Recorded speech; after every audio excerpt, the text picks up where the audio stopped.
You're here. I'm glad. This side of the dust wasn't meant for everyone, but if you've wandered in, maybe something in you belongs here. Before the fire gets too low, go ahead and like the video or subscribe if the quiet feels right. And if you'd like, let me know where you're listening from and what time it is. There's something reassuring about knowing we're all scattered out there, tucked into our own little homesteads, sharing the same silence. Now pull the blanket higher. Let the room settle. Maybe open the window just a crack. Let the prairie wind whisper through, but not too loud. The wolves are still out there. You made it through another day on the edge of nowhere, and now we rest together. You wake up with your jaw clenched and your body twisted sideways in the straw. Every part of you aches, not the kind of soreness from a long day, but the heavy, grinding kind that comes from sleeping half curled on a pile of dried grass, laid across warped floorboards in a shack the wind nearly flattened in the night. There's a draft coming in through the wallboards behind you. Cold air, sharp as iron, slithers across your back, finding the thin layer of cloth you're wrapped in and slicing right through it. Your blanket, if it can be called that, is more patch than fabric. Your breath ghosts out in the air, curling into the dim grey morning. You don't want to move, but you have to. The first sound you hear isn't birdsong or wind. It's the creaking groan of your joints as you push yourself upright. Then the floor under you complains. And finally, your stomach, empty since yesterday morning, twists in on itself. You sit there a moment, knees tucked to your chest, looking at the inside of what you're supposed to call home. The walls are uneven, built from split pine that still smells faintly of sap. In the corner, a stack of firewood is down to 2 pieces. The hearth has gone cold. Ash lies still, like a grave. You'd need to restart the fire soon, but you're not sure there's enough kindling left. You burned the last of the furniture 2 days ago. The legs from the stool, a broken spindle, even the drawer from the cupboard. That smell, it's not just smoke and cold. It's old wool, wet wood, sweat, and something bitter, like grease that never got washed off a pan. That's life out here. You don't get fresh air. You get everything the walls and your body can hold on to, lingering in the cracks like ghosts. Your boots sit near the hearth, stiff and crumpled. You reach for them with stiff fingers. They're still damp from yesterday. You tip them upside down first. Always check. Saft. Orpians and snakes crawl in without asking, especially on cold nights. One sting could mean a slow death out here. You've got no doctor, no medicine, no help coming. Boots on, shirt, pants, coat. The layers don't bring warmth. They just hold in your breath for a little longer. You stand, slowly. The floor groans again. You listen, as you always do, for anything moving outside. Wind, a creaking branch, the distant moan of a cow, or something pretending to be one. It's quiet. That's good. Quiet means you've got time. You open the door. Outside, the world is pale and still. Frost clings to the ground like sugar on burnt bread. The sky hasn't decided on a colour yet. The trees in the distance are black and skeletal, hunched like old men waiting for spring. You step out into the cold. Everything hurts more out here. The sun doesn't warm your skin, it just lights the path to your chores. And there are always chores. Always. Doesn't matter how sick, tired or frozen you feel. This place doesn't pause for pain.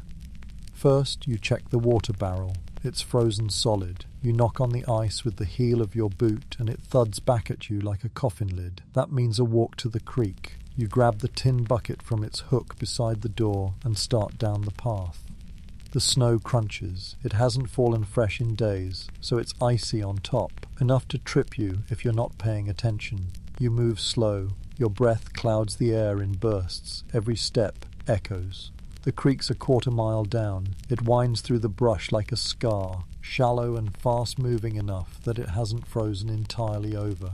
That's your hope, anyway. You'll have to break through the crust of ice near the edge with a stick, or a stone, or your hands. You make it there, crouch, and work your hand into the water. It's sharp, immediate, like needles up the arm. You scoop, fill the bucket.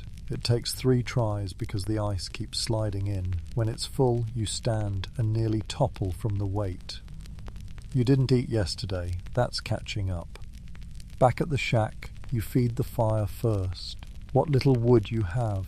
1 stick, then another, then the shavings you pocketed from the woodshed floor last week. You strike the flint, once, twice. Sparks catch on the bundle. The fire licks up slow, then begins to breathe. You don't smile, but your shoulders ease just a little. Heat is life. Without it, you're not getting through the week. Next, break. Fast, what's left of it. You pull open the cloth bundle tucked behind the stove. Inside, 2 biscuits, hard as stone, a tin of beans, a jar of lard with more air than fat, no eggs, no milk, no coffee. You chew the biscuit slowly, not because you're savouring it, but because it takes effort to break it down with cracked teeth and a dry mouth. You don't eat much, you don't dare. You've got 5 days' food if you're careful. Maybe 3, if the cold stays like this. Outside, the wind changes. You feel it before you hear it. The shack shutters gently. You step to the doorway and look out. Clouds on the horizon, dark, flat-bellied. Snow's coming. You need to chop wood before that storm rolls in. The axe is where you left it, jammed into a stump. The handle is splintered, the head rusted. You grip it with both hands and set to work. The sound of splitting logs echoes across the clearing like gunshots. Each swing sends pain up your arms, into your neck. You split 6 pieces before your breath turns ragged. 8 before your grip gives out. That'll have to do. You stack the wood inside, near the hearth. 1 eye on the clouds, 1 on the flickering flame. You sit, not to rest, just to slow your heart down. You know what this chapter of the day is called. Waiting. Waiting for the next thing to go wrong, the next scrape of boots that aren't yours, the next sound in the dark. You check the rifle in the corner, 1 shot left. You keep it loaded, always, because out here no one's coming to help. You survive or you don't, and most don't. But you're still breathing, still upright. For now, that's enough. Your tongue sticks to the roof of your mouth, not from thirst exactly, but from that dry, metallic edge that means your body's behind. You didn't drink enough yesterday. You didn't drink enough the day before either. You can feel it in your skin, how your lips crack when you speak, how your fingers shake when you try to hold a match. There's a bucket of water by the door, the one you hauled up from the creek at dawn. It's sitting beside the hearth now, half frozen on top, catching bits of ash that drift out when the wind pushes down the chimney. You eye it for a moment, then push the ice aside with the back of a spoon and sip straight from the surface. It tastes like mud, and that's the best it ever tastes. Out here, clean water isn't a luxury, it's a legend, a story from the East, told by people who've never had to fight off parasites or boil creek runoff over wet pine. The water's always moving, sure, but that doesn't mean it's safe. You've heard stories. Hell, you've seen them. Men wasting away on their own porch, bellies distended and eyes yellow. Dying by degrees because they drank what was there, not what was clean. You know the names now. Dysentery, cholera, typhoid. All of them ride the current like shadows. Quiet, invisible, waiting for you to get tired. To trust the clear stuff because it looks harmless. But harmless water doesn't make your stomach twist until you bleed. You pour some of the water into the kettle, light the fire again, and wait. Boiling helps, not always enough, but more than nothing. The first time you got sick, you thought it was something you ate. 3 days of sweat and vomit and a fever that bent time out of shape. You'd given up by the 4th morning, but something pulled you through. Not medicine, not prayer, just time, barely. You don't want to risk that again. By midday, the creek's thawed again. You walk the half-mile through snow and brush, past the fence line where the post is still broken, down to the edge of the water. It looks beautiful at a glance. Silver ribbons slicing through frostbitten grass. sunlight bouncing in shards off the ripples. If you didn't know better, you'd think it was safe, but you do know better. Upstream, a raccoon is picking at something pale and bloated on the shore. It might have been a deer, might have been something worse. Either way, the water runs straight through its remains and down toward your cup. You kneel anyway. There's no choice. You can't dig a well here. You tried once. The dirt turns to stone after a few feet. No engineer, no labour crew. Just you and your stubborn will, and that wasn't enough. You skim the top layer again, fill the bucket slowly, careful not to stir the bottom. Silt clouds the water when you're too fast, and silt hides worse things. Worms, larvae, things that don't care what you believe in or how careful you've been. As you rise, you feel a sting in your lower back, probably from the cold, or the lifting, or maybe both. You ignore it, you always do. Pain's just another visitor here. It knocks, it waits, then moves in whether you let it or not. Back in the shack, you strain the water through cheesecloth. It doesn't do much, but it takes the chunks out. A dead beetle rolls out onto the table. You flick it away without a word. The kettle's hot now. You fill it again, let it boil. You hear the bubbling like it's whispering to you, like it's telling you something about the day ahead, that this might be your last clean batch, that the river's changing, that winter will lock it soon. You'll be breaking ice again, praying nothing's gone foul in the flow beneath. You drink slowly when it cools, sip by sip, just enough to wet your throat, but not enough to make you sick. Even good water can turn on you if your gut's not ready.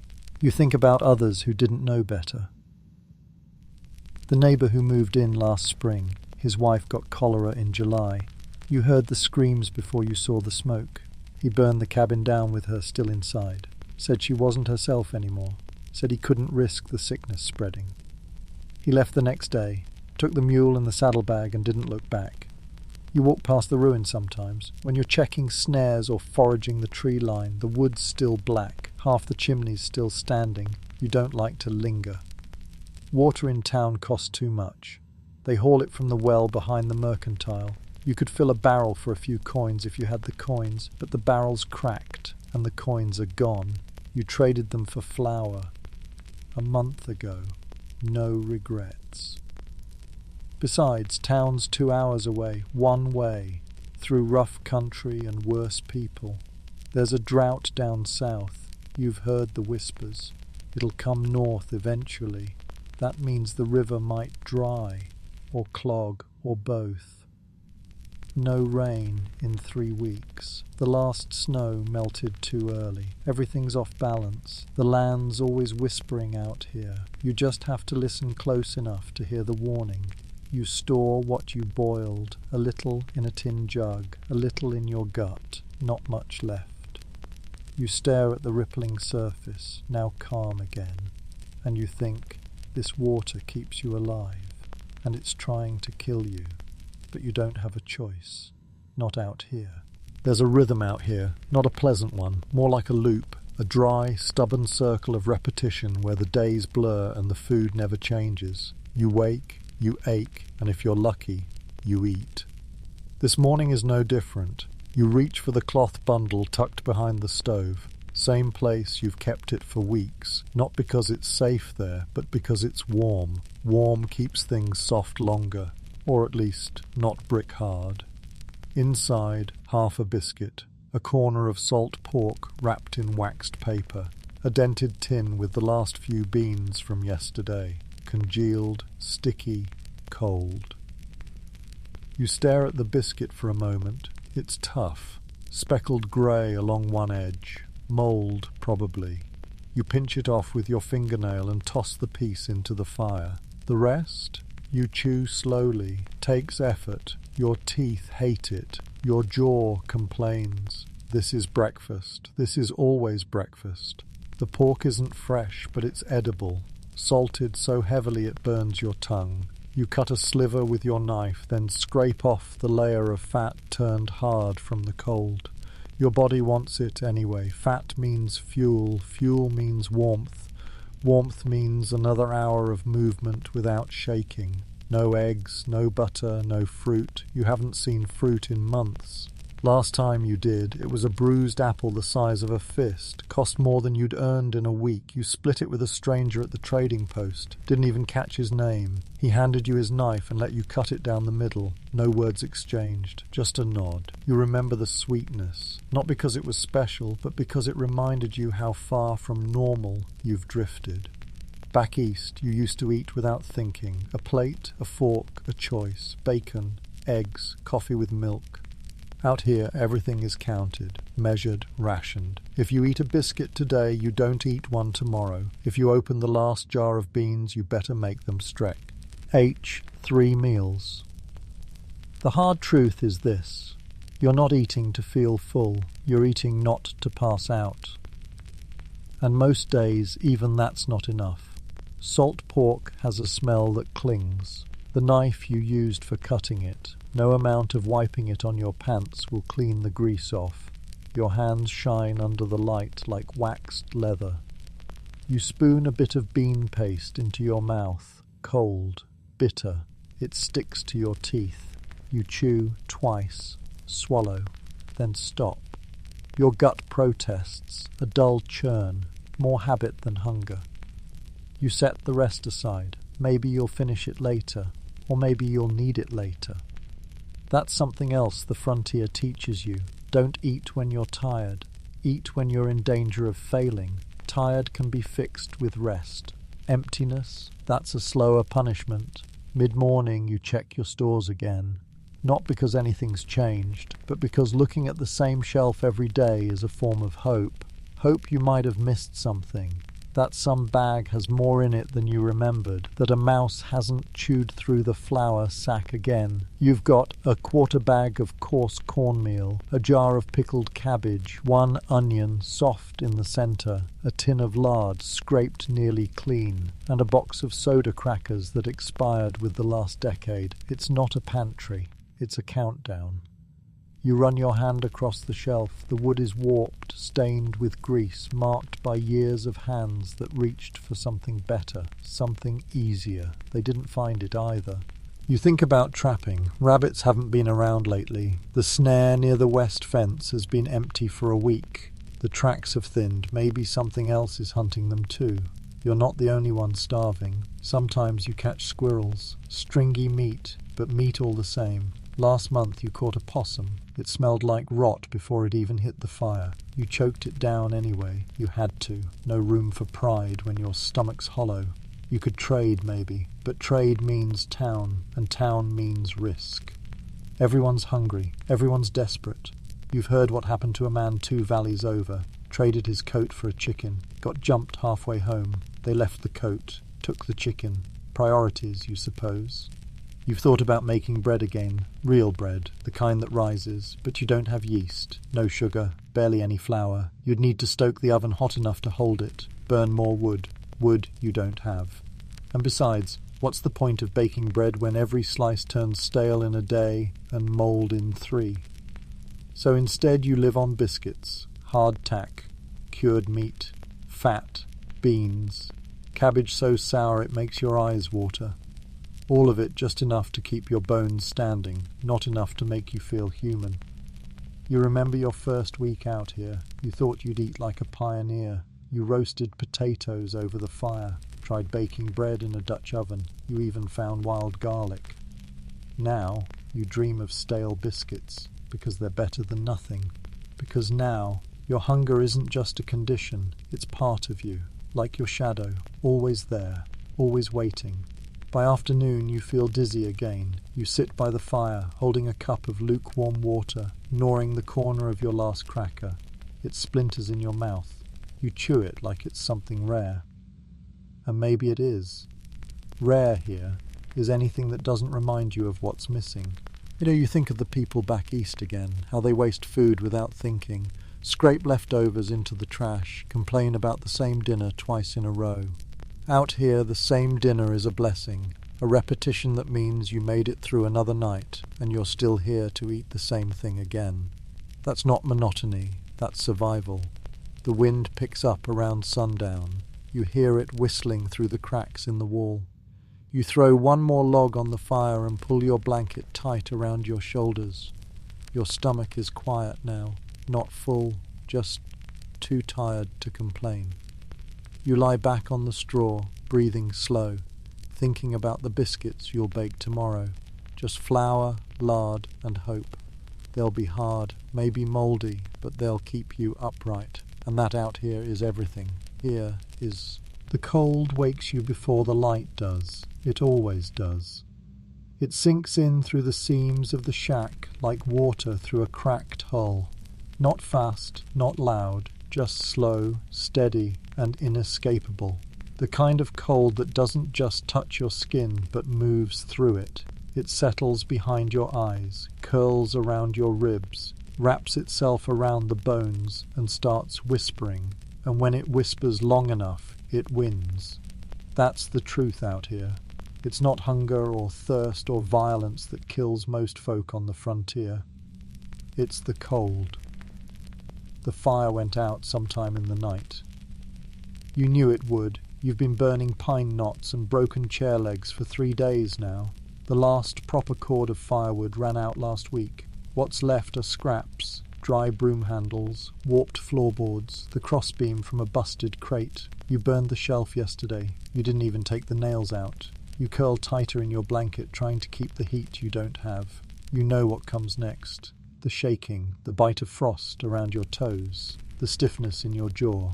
Then the slow fog in your thinking, the one that tells you to rest. Just a minute, just a little longer. But you can't. Because if you do, the cold wins. You throw off the blanket and stand. The air cuts into you immediately. Your breath fogs in the room like smoke. The floor is so cold it burns. You move fast, not out of energy, but desperation. Movement creates heat, and you need heat. You kneel by the hearth, just ash and memory. You prod it with a stick. No embers, no luck. That means starting over, again. You gather what you've got left. A few splinters of pine bark, a length of broken stool leg, half a page torn from the back of your journal, an old grocery list in your own handwriting. Funny, what counts as kindling now. You strike the flint, once, twice. On the third try, the spark takes. The paper curls black, then orange, and the bark catches, then the leg. You breathe steady, feeding the flame slow, coaxing it. Fire is patient, but only when you are. The flame grows, not big, not bright, but enough to warm your hands. You crouch there, palms out, face close. You don't care about the smoke, the sting in your eyes, the soot that stains your sleeves. You're not trying to live well, you're trying to live. Out here, fire isn't a comfort, it's a boundary. One side of it, life, warmth, water that won't freeze, food that won't rot. The other side, frostbite, delirium, the kind of sleep you don't wake from.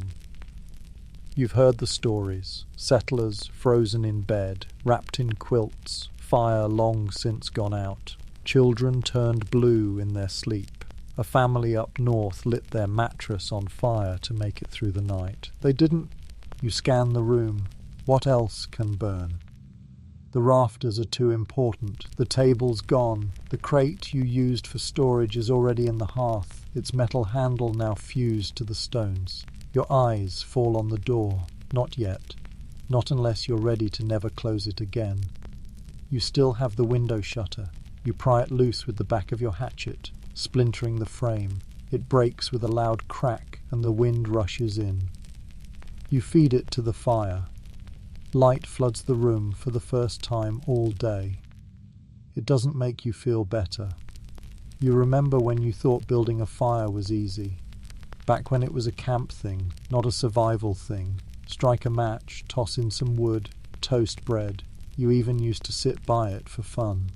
Now, every log is a decision. Every flame is rationed. You watch the wood disappear like you're watching money burn, because it is. Out here, warmth is currency. You step outside. The world is hard white, snow crusted over from last night's freeze. No tracks, no birdsong, just silence. You walk to the lean-to where you used to keep firewood. The stack is gone. Only the mouldy bottom logs remain, wet, punky, useless. You try anyway. Pull one loose. It breaks in half, waterlogged and soft, useless. You check the fence. One post is leaning. You could take it down, burn it, but that fence is the only thing between you and open range. Predators don't knock, they slink. Back inside, you toss the damp log near the fire to dry. Maybe by nightfall it'll burn, maybe not. You sit again, let the heat reach your chest. You think about town. There's a man there who sells firewood by the bundle. 3 cords stacked behind his house, cut and split, dry. But he charges too much, and he only takes coin or labour. You've got neither. You could offer your knife or your coat, but then what? Freeze on the way back? Out here, every trade is survival versus survival. Nobody's got extra. The sun moves slow across the window gap. The room gets colder again once the fire fades back to coals. You can't waste it all now, not when the real cold comes after dusk. You bank the flame, add the smallest stick, save the rest for night. Then you wrap yourself in the blanket again and sit against the wall. You can't go anywhere, not while the fire is still breathing. You've got to stay here and protect it, like it's your own heartbeat, because it is. By nightfall, the wind returns. It screams down from the hills, scrapes across the roof like claws. You hear something shift outside, a loose shutter, or maybe a branch. You don't check. You're too busy keeping the fire alive. You add another stick, then another. You look at the last piece of wood in your pile. You hesitate, then you place it gently on the flame and watch it catch. This is what warmth feels like now, a flicker, a breath, the fragile border between you and the dark. You wrap the blanket tighter, lean back, and hope the fire makes it to morning, because if it doesn't, you won't either. You don't fall asleep out here, you give in to it. When you're cold, hungry, and half aching, sleep is more like a surrender than rest. It creeps in, not as comfort, but as an escape. Temporary, unreliable, dangerous. Especially when your bed is alive. You lie still under the blanket, eyes half-lidded, fire low. The straw mattress beneath you shifts.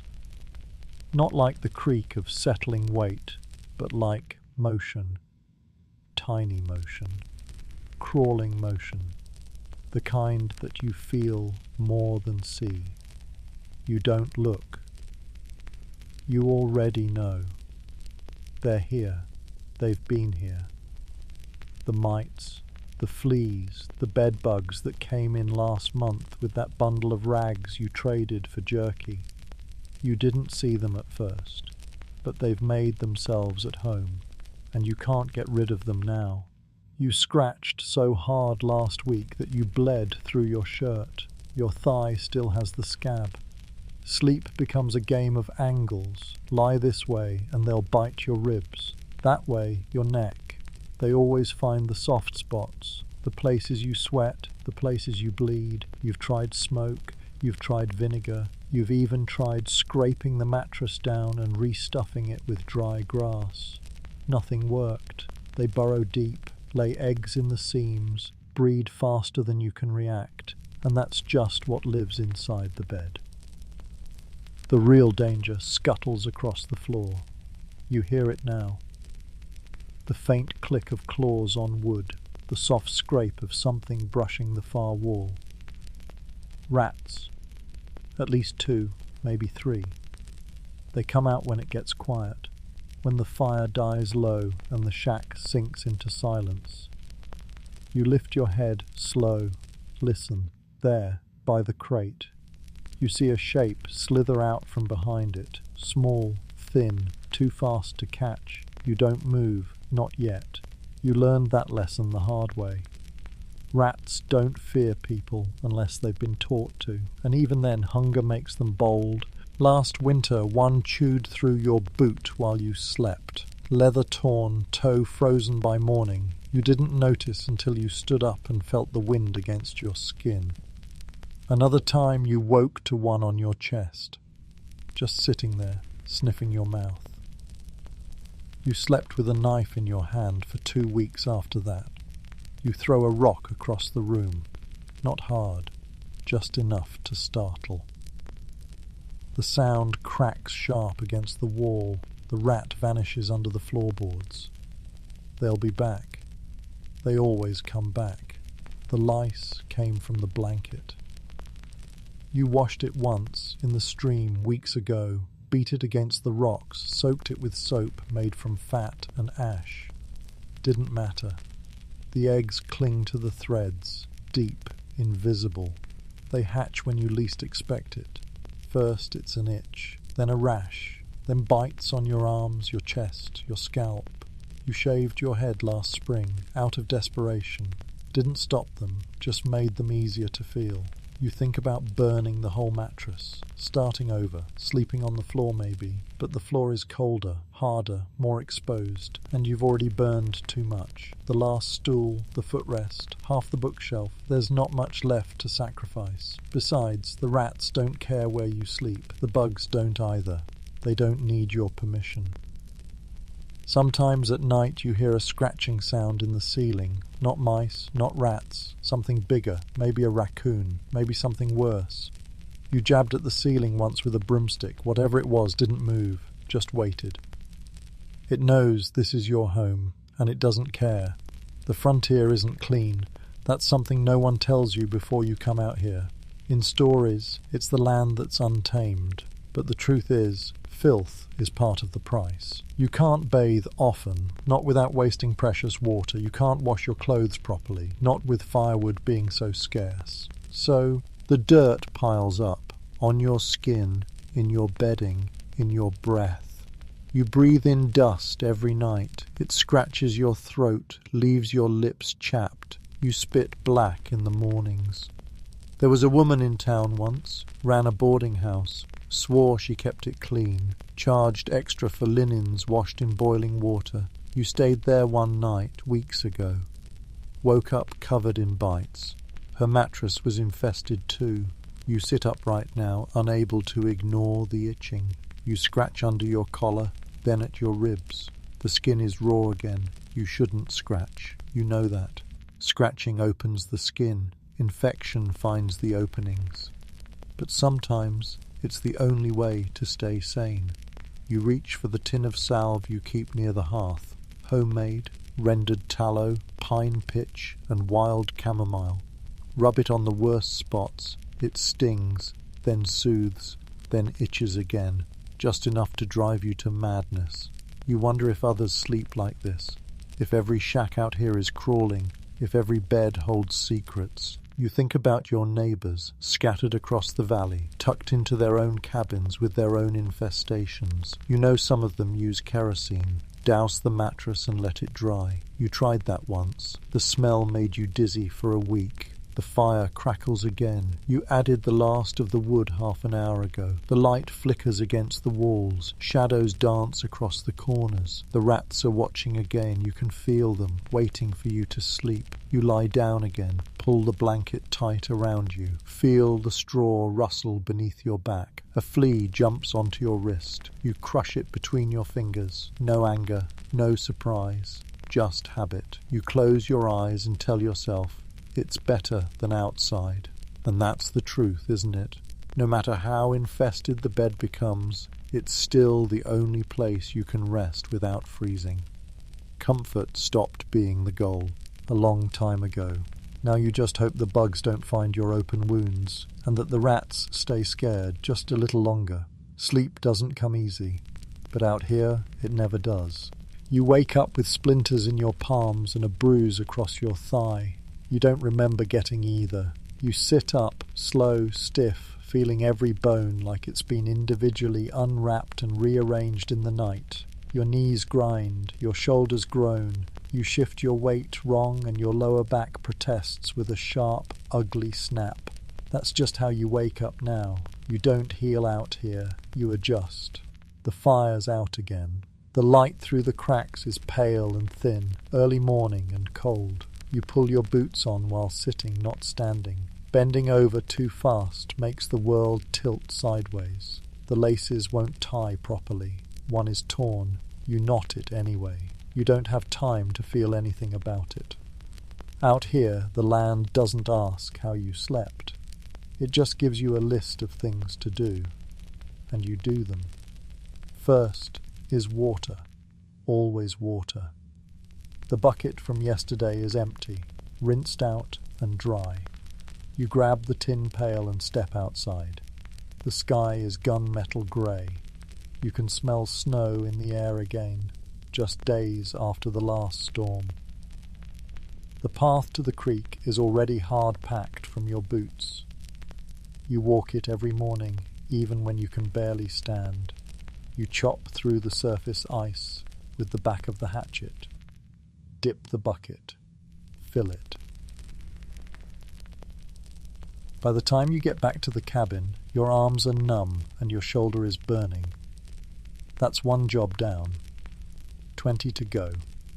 You set the water by the stove and head back out again. Next is wood.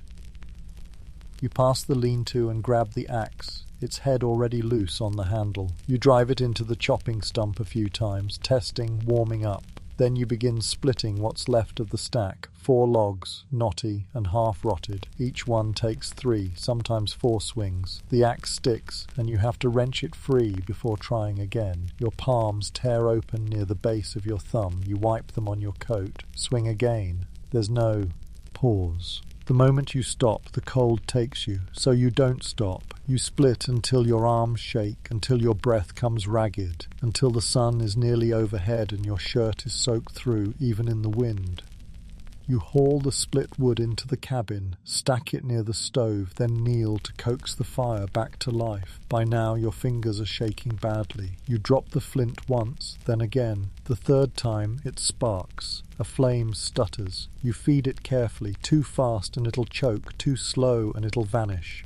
Eventually the room begins to warm, not enough to matter, just enough to keep you moving.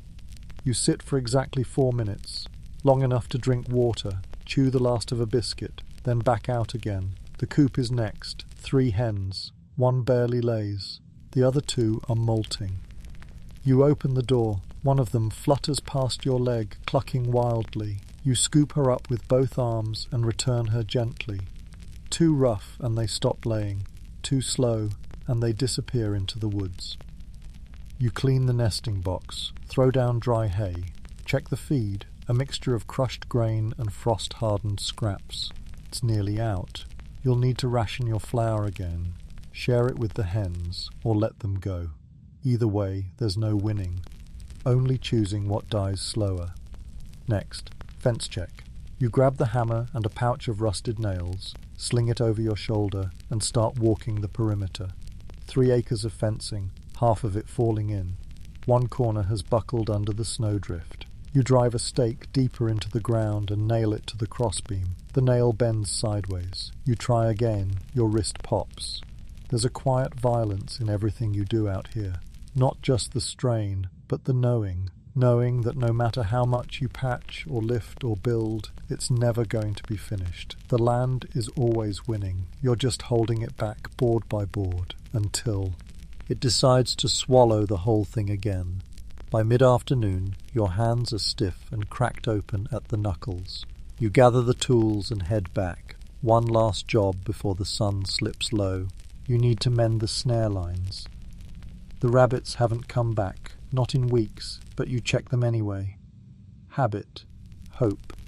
You walk the trail through the woods to the snare line. 4 traps spread across half a mile, hidden beneath low brush. You crouch by each one, adjust the loops, check for blood, fur, signs of anything. One is tripped, nothing inside. Wasted bait, wasted time, but you reset it anyway, because the moment you stop checking is the moment the game comes back, and you miss it.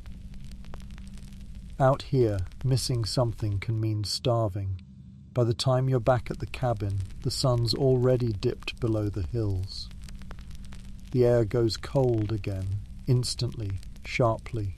You stagger inside, Dump the tools and collapse into the stool near the fire. Your fingers twitch. Your knee throbs. Your breath whistles through your teeth. And there's still more to do. You haven't sharpened the knife in days. You haven't cleaned the chimney flue in a month. You haven't written in your journal. You haven't thought about anything other than fire, food, and fences. You're tired, not sleepy, not weary, but tired, bone deep, soul deep, a kind of tired that eats your voice before you can even say you're done. But you're not done. Because out here, there's no such thing. The animals don't wait. The weather doesn't pause. The tools don't fix themselves. You eat dinner standing up, cold beans and a corner of bread, no time for more, no energy for more. Then you check the door's latch, tie it shut with rope, wedge the chair beneath it. Not because you're scared, but because safety is never assumed. The wind is louder tonight, and wind is cover for things that creep. You settle into the straw mattress, fire low, muscles burning. You've done everything you could today, and somehow it's still not enough. Tomorrow you'll haul water, split wood, fix the fence again, check traps that catch nothing. B. Oil food that feeds barely. Keep going and keep breaking, because that's the only way the frontier works. You give it everything until there's nothing left of you but smoke. You leave just after sunrise. The sky is dull and heavy. Pale grey clouds stretch low across the hills like soaked wool, and the road is still frozen underfoot. You lace your boots tight and throw your coat over your shoulders, the canvas stiff and still damp from yesterday's snowmelt.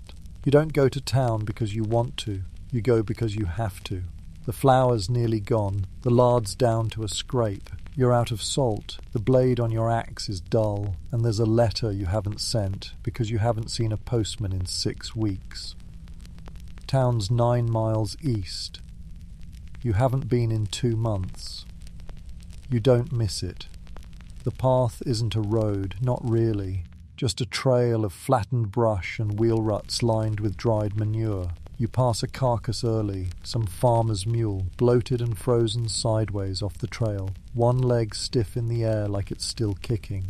You hold your breath as you pass. You walk with your head down.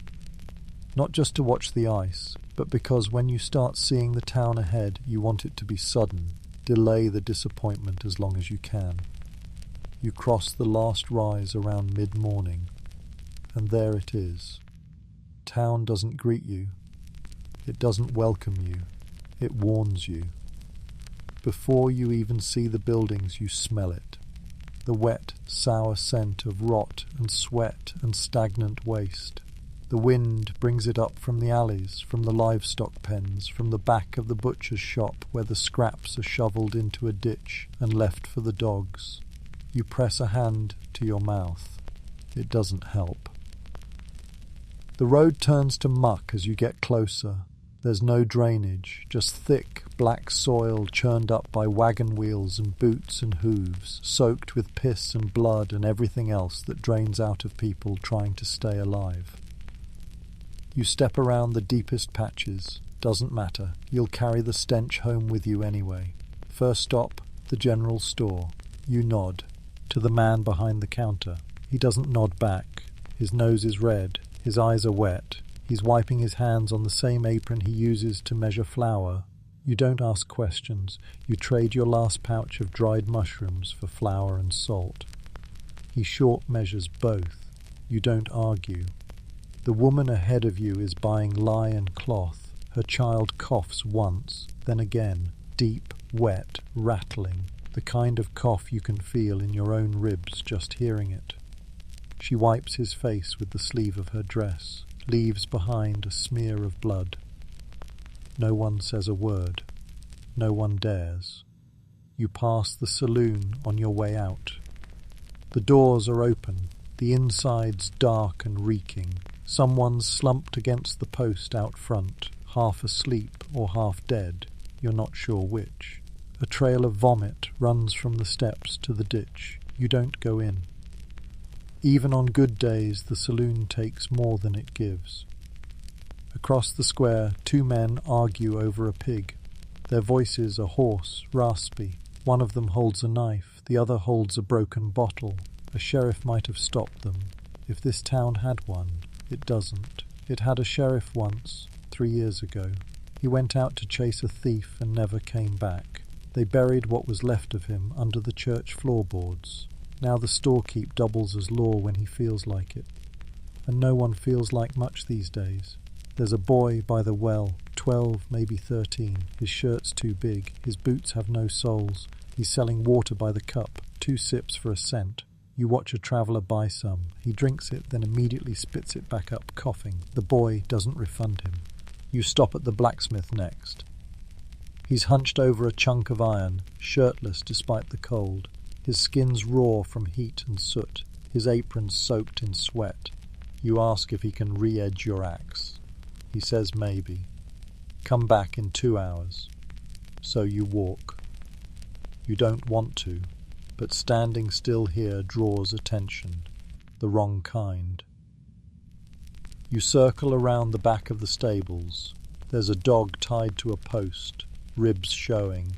It growls at you through a gagged muzzle. You look away. 2 men drag a third down the alley near the tannery. You don't watch. Something about town pulls the worst out of people, or maybe it just reveals it. There's a small chapel at the edge of the square. You go inside for the quiet. It doesn't smell much better, mildew and wax, but it's dry, warmer. A single woman prays near the front. A priest sits in the corner, head down, holding a bottle with both hands, not a Bible. You don't pray, you just sit. Let the noise outside fade. Let your pulse slow. You return to the blacksmith and get your axe. It's sharp again. He demands payment. You trade the belt off your waist. He doesn't smile, just nods. Before you leave, you check the post ledger. No letters, no news. Of course not. You ask if the mail's running again. The clerk shrugs. He's chewing tobacco, spits in a tin beside the desk. You thank him anyway, even though you hate him, even though he didn't answer. You leave town just as the clouds start to break. The sun does nothing to warm the place. It just lights it in all its ugliness, like peeling back the curtain on a wound.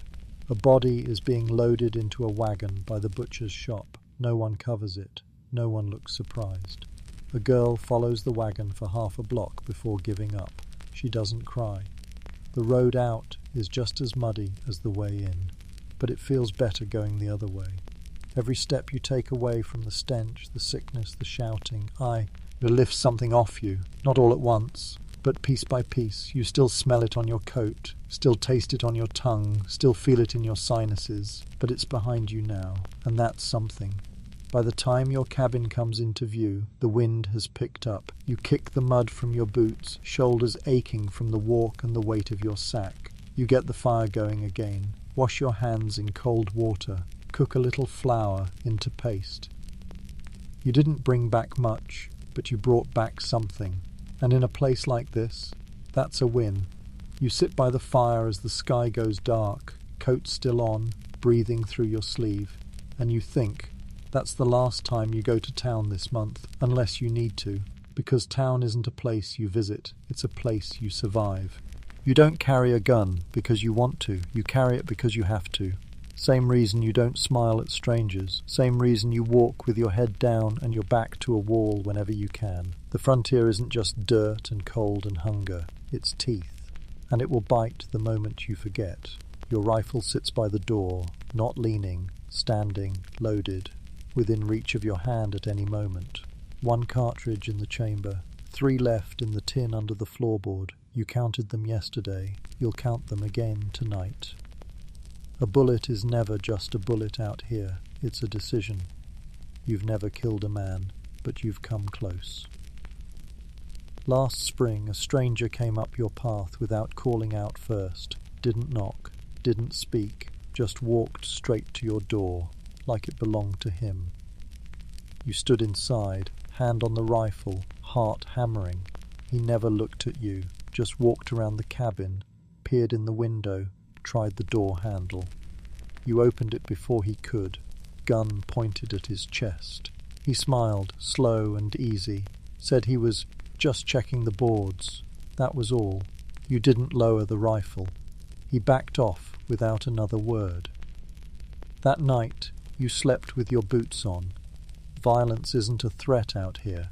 It's background noise.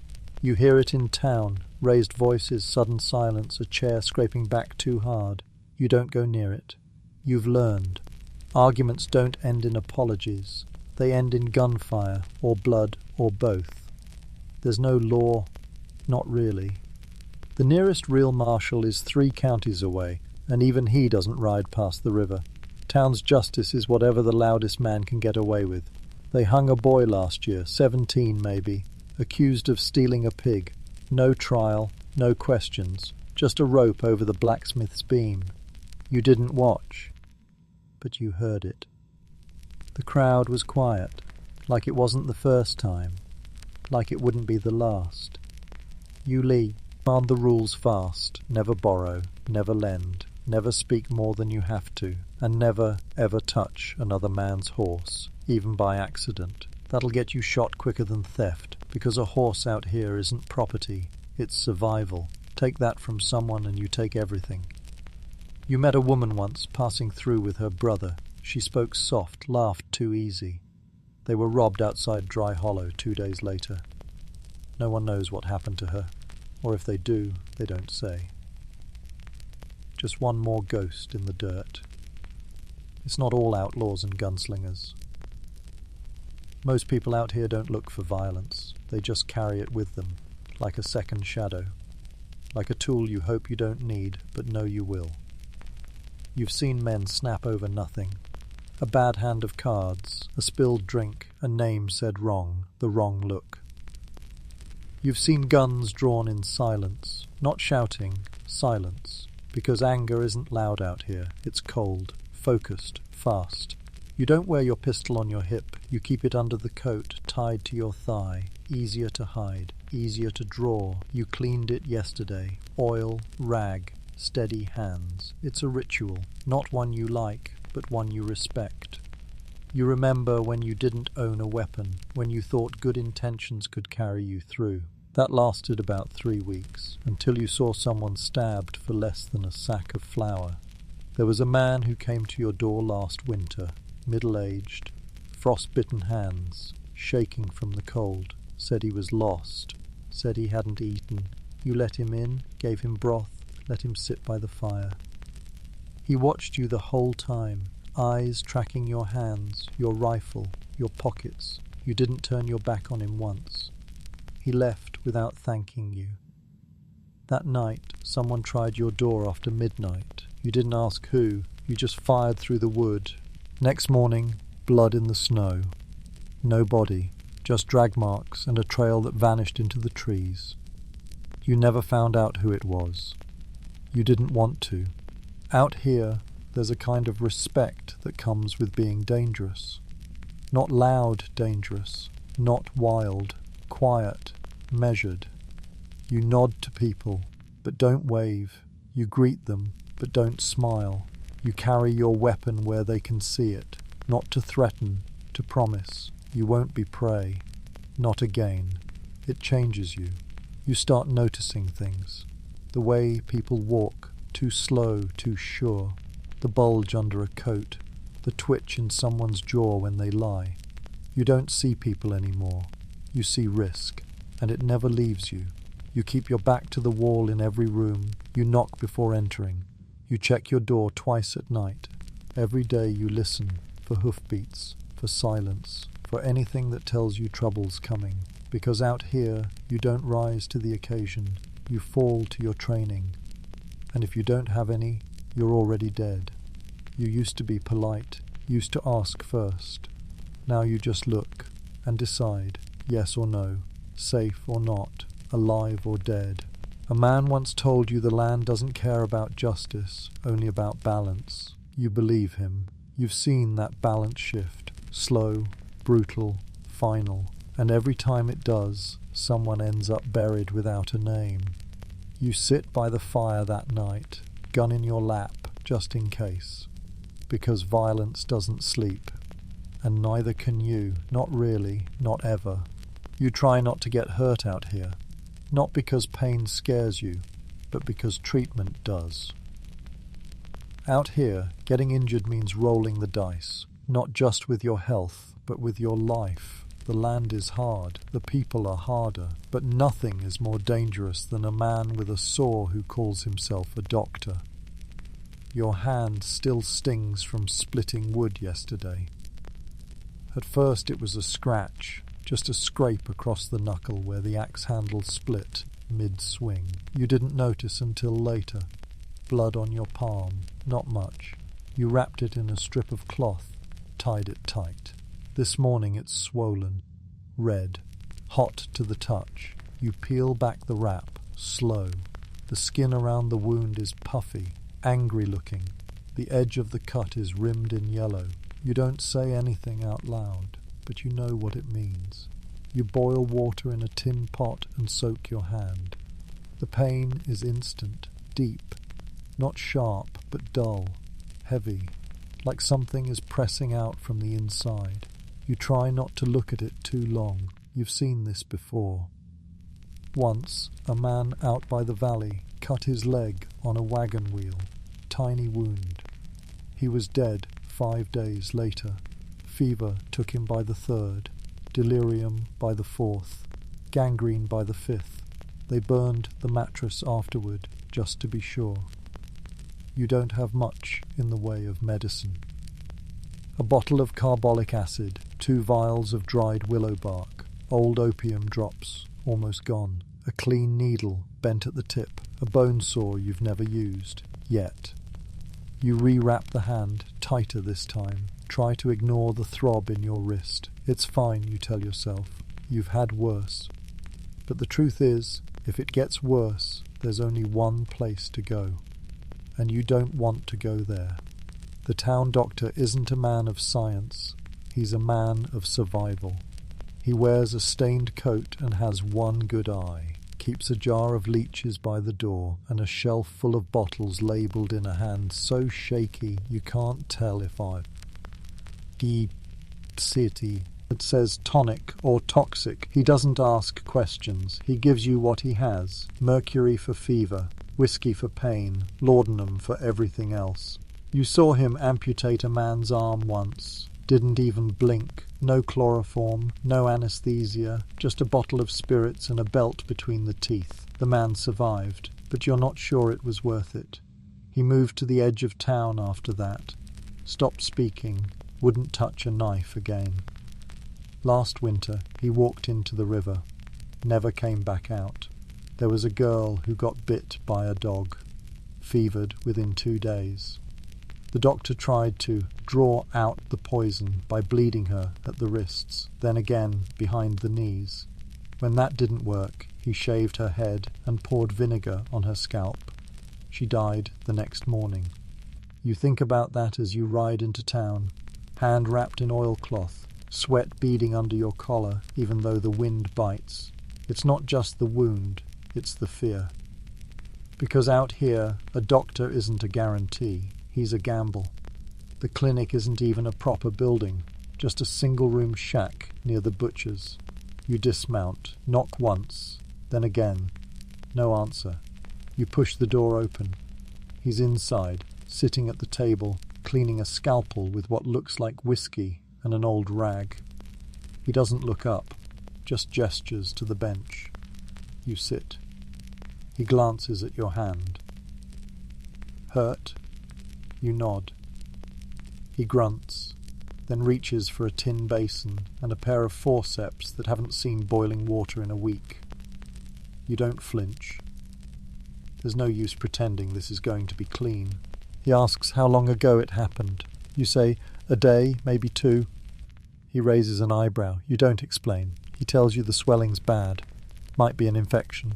Says you've got 2 options. He can lance it now, risk spreading the rot, or wait and see, risk losing the hand. He doesn't recommend either. You ask if there's anything else. He shrugs. Could cauterize. You look at the iron rod hanging beside the stove, still glowing faint orange. You shake your head. He shrugs again, then begins. The pain is worse than you imagined. He doesn't numb it, just slices the skin with a small blade, presses with both thumbs and forces out the pus. You bite your tongue until you taste blood. The world narrows to sound, steel on steel, breath on cloth, the scrape of wood beneath your boots. It's over in minutes, but it changes something in you. Because now you know what it means to feel a wound, not just have one. He wraps the hand tight, douses it in spirits, gives you a single pill, says it's opium. You're not sure. Tells you to keep it dry, tells you not to use it, tells you it might get worse. Then he turns back to his table. No payment asked, no well wishes, just silence. You walk out with your hand throbbing and your jaw tight. The air feels colder than before. You mount up. Ride slow. Think hard. Back at the cabin, you sit by the fire, hand elevated, cloth already damp with blood. You think about all the ways this could go wrong. Fever, infection, delirium, loss of the hand, loss of more. You stare at the saw by the door, just in case. This is the truth they don't put in the stories. The frontier isn't just about grit or glory, it's about wounds. The kind you can see and the kind you can't. Out here you don't recover, you just stop getting worse, if you're lucky, and tonight you pray that's enough. It starts as a sound, distant, sharp, echoing through the hills like a warning, a rifle shot, one crack, no follow-up. You stop moving, mid-step, breath held, then silence. The woods close back in around you. No birds, no wind, no leaves shifting, just cold trees and still air, and you. Listening. You've learned what a rifle means out here.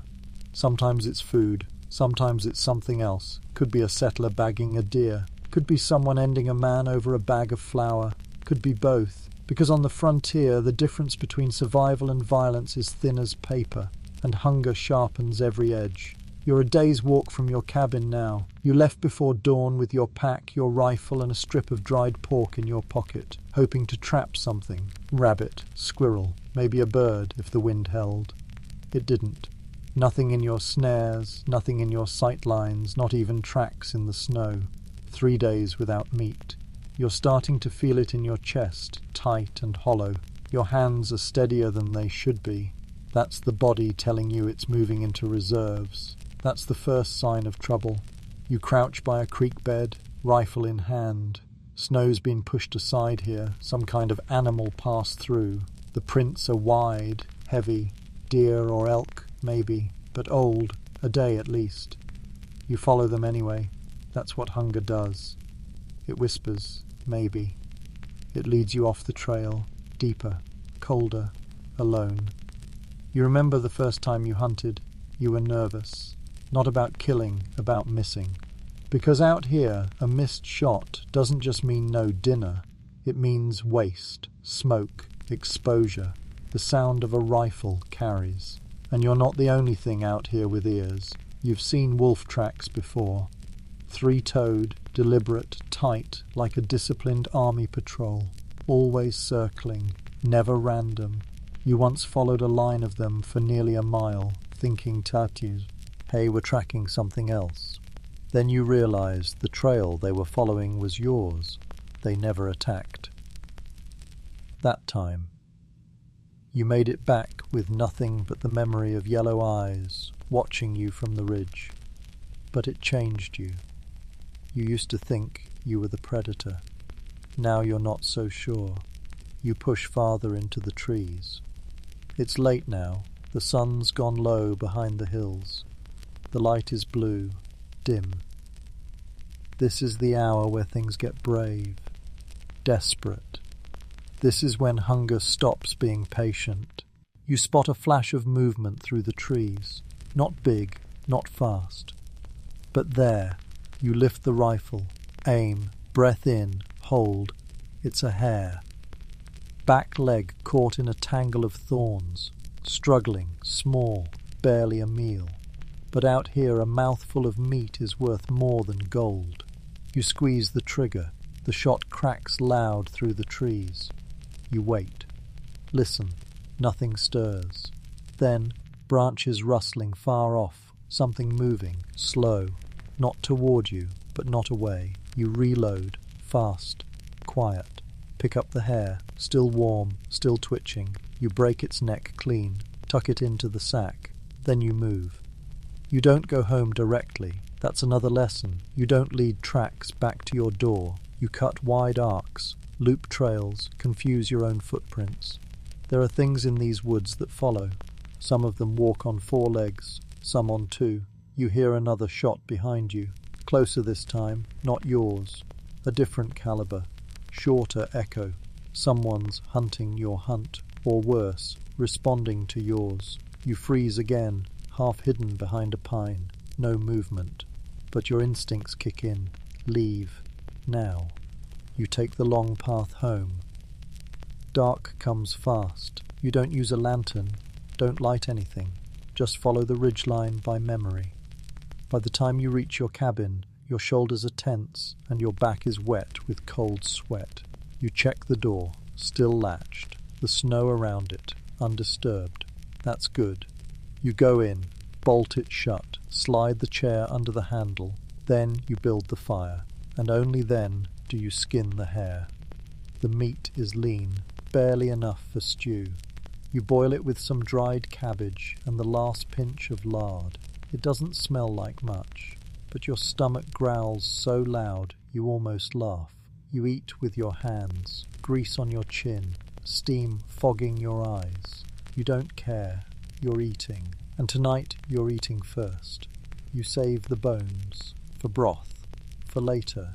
You set the pea, put aside to dry. Every part matters, even the scraps, because out here waste is death. Later, sitting by the fire, you think about the second shot, who it was, what they wanted, if they saw you, if they followed. You tighten your grip on the rifle. Loaded, safety off. You leave it within reach when you lie down, because out here you're not the only thing that knows what hunger feels like. The wolves get bolder every year. The big cats come down from the hills when snow gets thick. And men? They'll do worse than any animal, especially when they're starving. There's an old rule out here. Don't follow smoke. Don't trust meat already cooked. Don't answer a voice in the woods calling your name, because if someone's out there and they sound too friendly, they're not hunting deer, they're hunting you. You've never had to kill for food. Not like that, not yet. But the idea has crossed your mind, and that's what scares you, that it doesn't scare you anymore. Out here, you either eat or something eats you, and tonight, at least, you ate first. It's not supposed to snow this early. You wake to silence, thicker than usual. Not the kind of quiet that comes with sleep, but the kind that presses against the walls, deadens every sound, and makes you feel like you're buried in something. When you sit up, the cold hits you like a punch. The fire's gone out, again. You scramble up, fingers stiff, and throw open the door, and there it is. The first snow, a blanket of white, heavy and wet, laid across the world like a shroud. It coats the trees, sags the branches, clogs the trail to the creek, and piles along the roofline in lazy, threatening drifts. It wasn't supposed to come until next week, but out here, winter doesn't check your calendar. It just arrives, and it always wants more than you're ready to give. The snow is already 6 inches deep. You can tell by how it clings to your boots, soaking through the cracks near your toes as you step out to check the fence. The post by the south line has snapped, buried under the weight of snow and wind. You don't have another. You wedge a fallen branch in its place, tie it with twine. It'll hold, maybe for a day. That's all you can count on anymore, a day at a time. You check the coop next. The hens are still alive, barely. One of them squats low in the corner, beak half open, shivering through its feathers. It won't last the week. You toss in dry feed and patch the holes in the boards with strips of torn sackcloth. It's not about keeping the cold out. That's impossible. It's about slowing it down. By the time you get back to the cabin, your hands have gone white at the knuckles and your ears burn. Inside, it's colder than you remember it ever being before, colder than it should be. You press your palm to the wall and feel the wind breathing in through a knothole. The kind of cold that doesn't just take comfort, it takes will. You rebuild the fire. Use one of your foes. Go candles to light the kindling faster. That's a sacrifice. But you don't have time to fiddle with wet flint. Not today. Not with this wind. The fire catches. You crouch close. The warmth hits your cheeks, but it doesn't go deeper. Your bones stay cold. So you start pacing. You've got half a bag of flour. That's it. The jar of beans is empty. The salt pork went bad 2 days ago, rancid in the pan before it finished frying. You poured the grease into the snow and watched it melt a perfect hole to the dirt. The flour's in a linen sack under the shelf, double wrapped to keep the mice out. You run your hand through it. Maybe 5 cups left, maybe 6.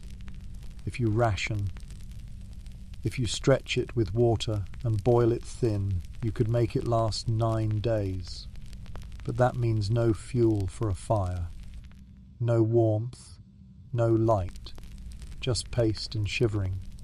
You sit back, listen to the wind scrape the walls, and realize this storm isn't just passing through, it's settling in. The roof drips near the window, not fast, just a steady tap, tap, tap. You tried patching it last month with pitch and rags. Didn't hold. You don't have enough nails for another board, and you already used the last of your resin to seal the door frame. So you move the bucket underneath, add it to your new routine. Feed chickens, check traps, haul water, chase rats, empty the leak. Survive. You light another candle when the sky darkens too early. That's 2. 2 left. You stare at the flame. It doesn't flicker. It trembles, like it knows how close it is to being swallowed by the cold. You used to welcome winter, used to think it brought silence, beauty, peace. Now you know better. Winter isn't peaceful, it's patient. It sits outside, scratching at your door, asking, "What don't you need?" Then it takes it.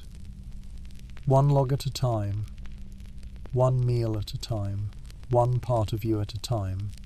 By nightfall, the wind sounds different, deeper, like it's not just wind anymore, but something crawling across the hills, running its fingers along the roof, looking for cracks to slip through. The fire's still going, barely. You toss in your last dry log. You'll have to burn the broken stool tomorrow.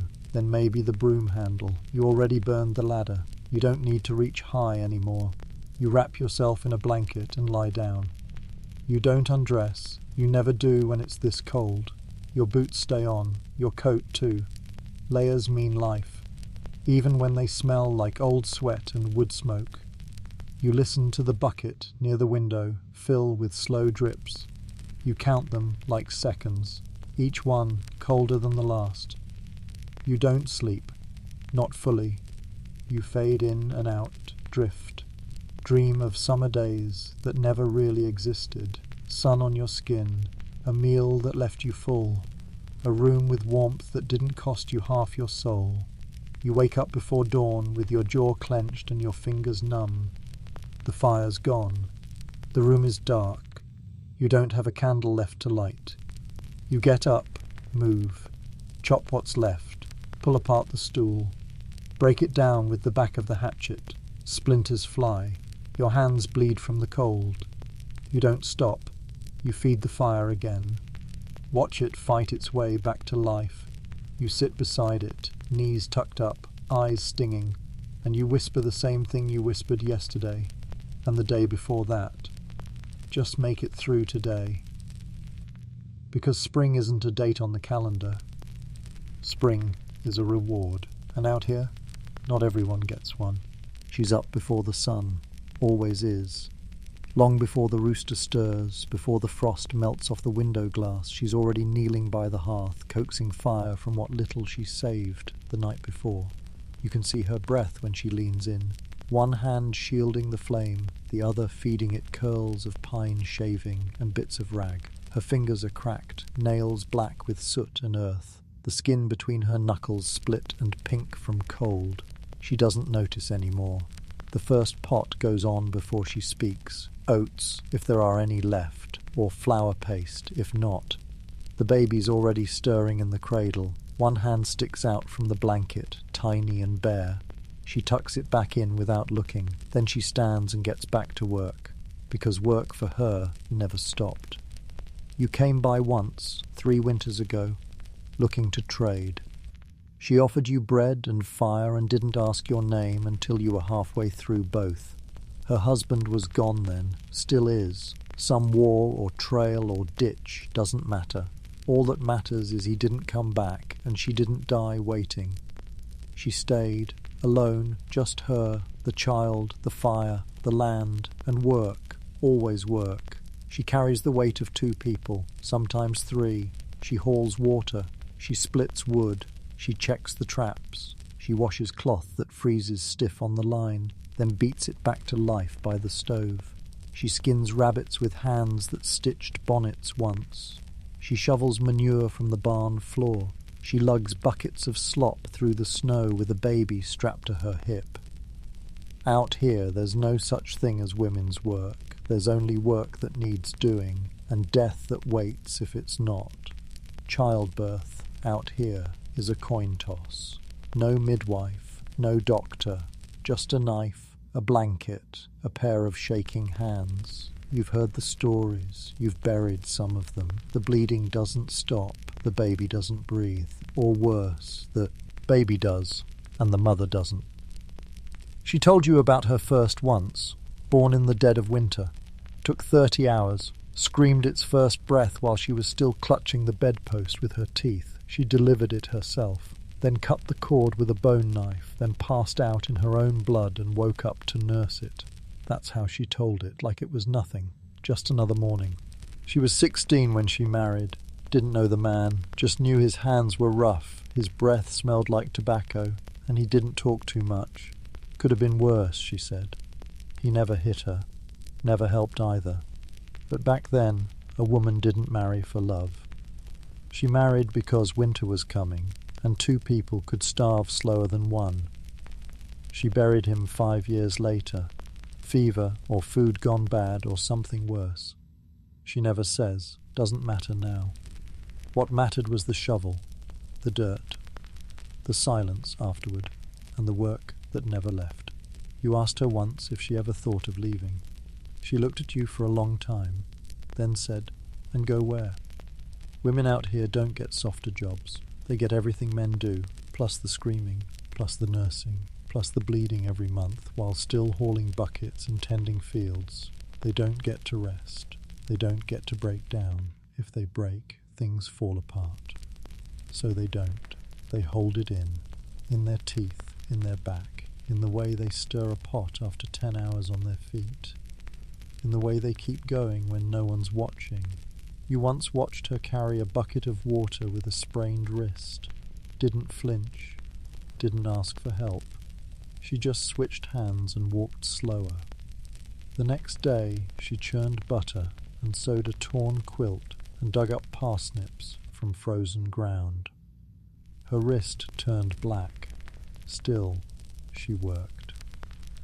Death out here doesn't favor anyone, but it has a special cruelty for women. They die giving life, die feeding it. Die because there's no one to stop the fever, no one to stitch the wound, no one to notice they haven't spoken in 3 days.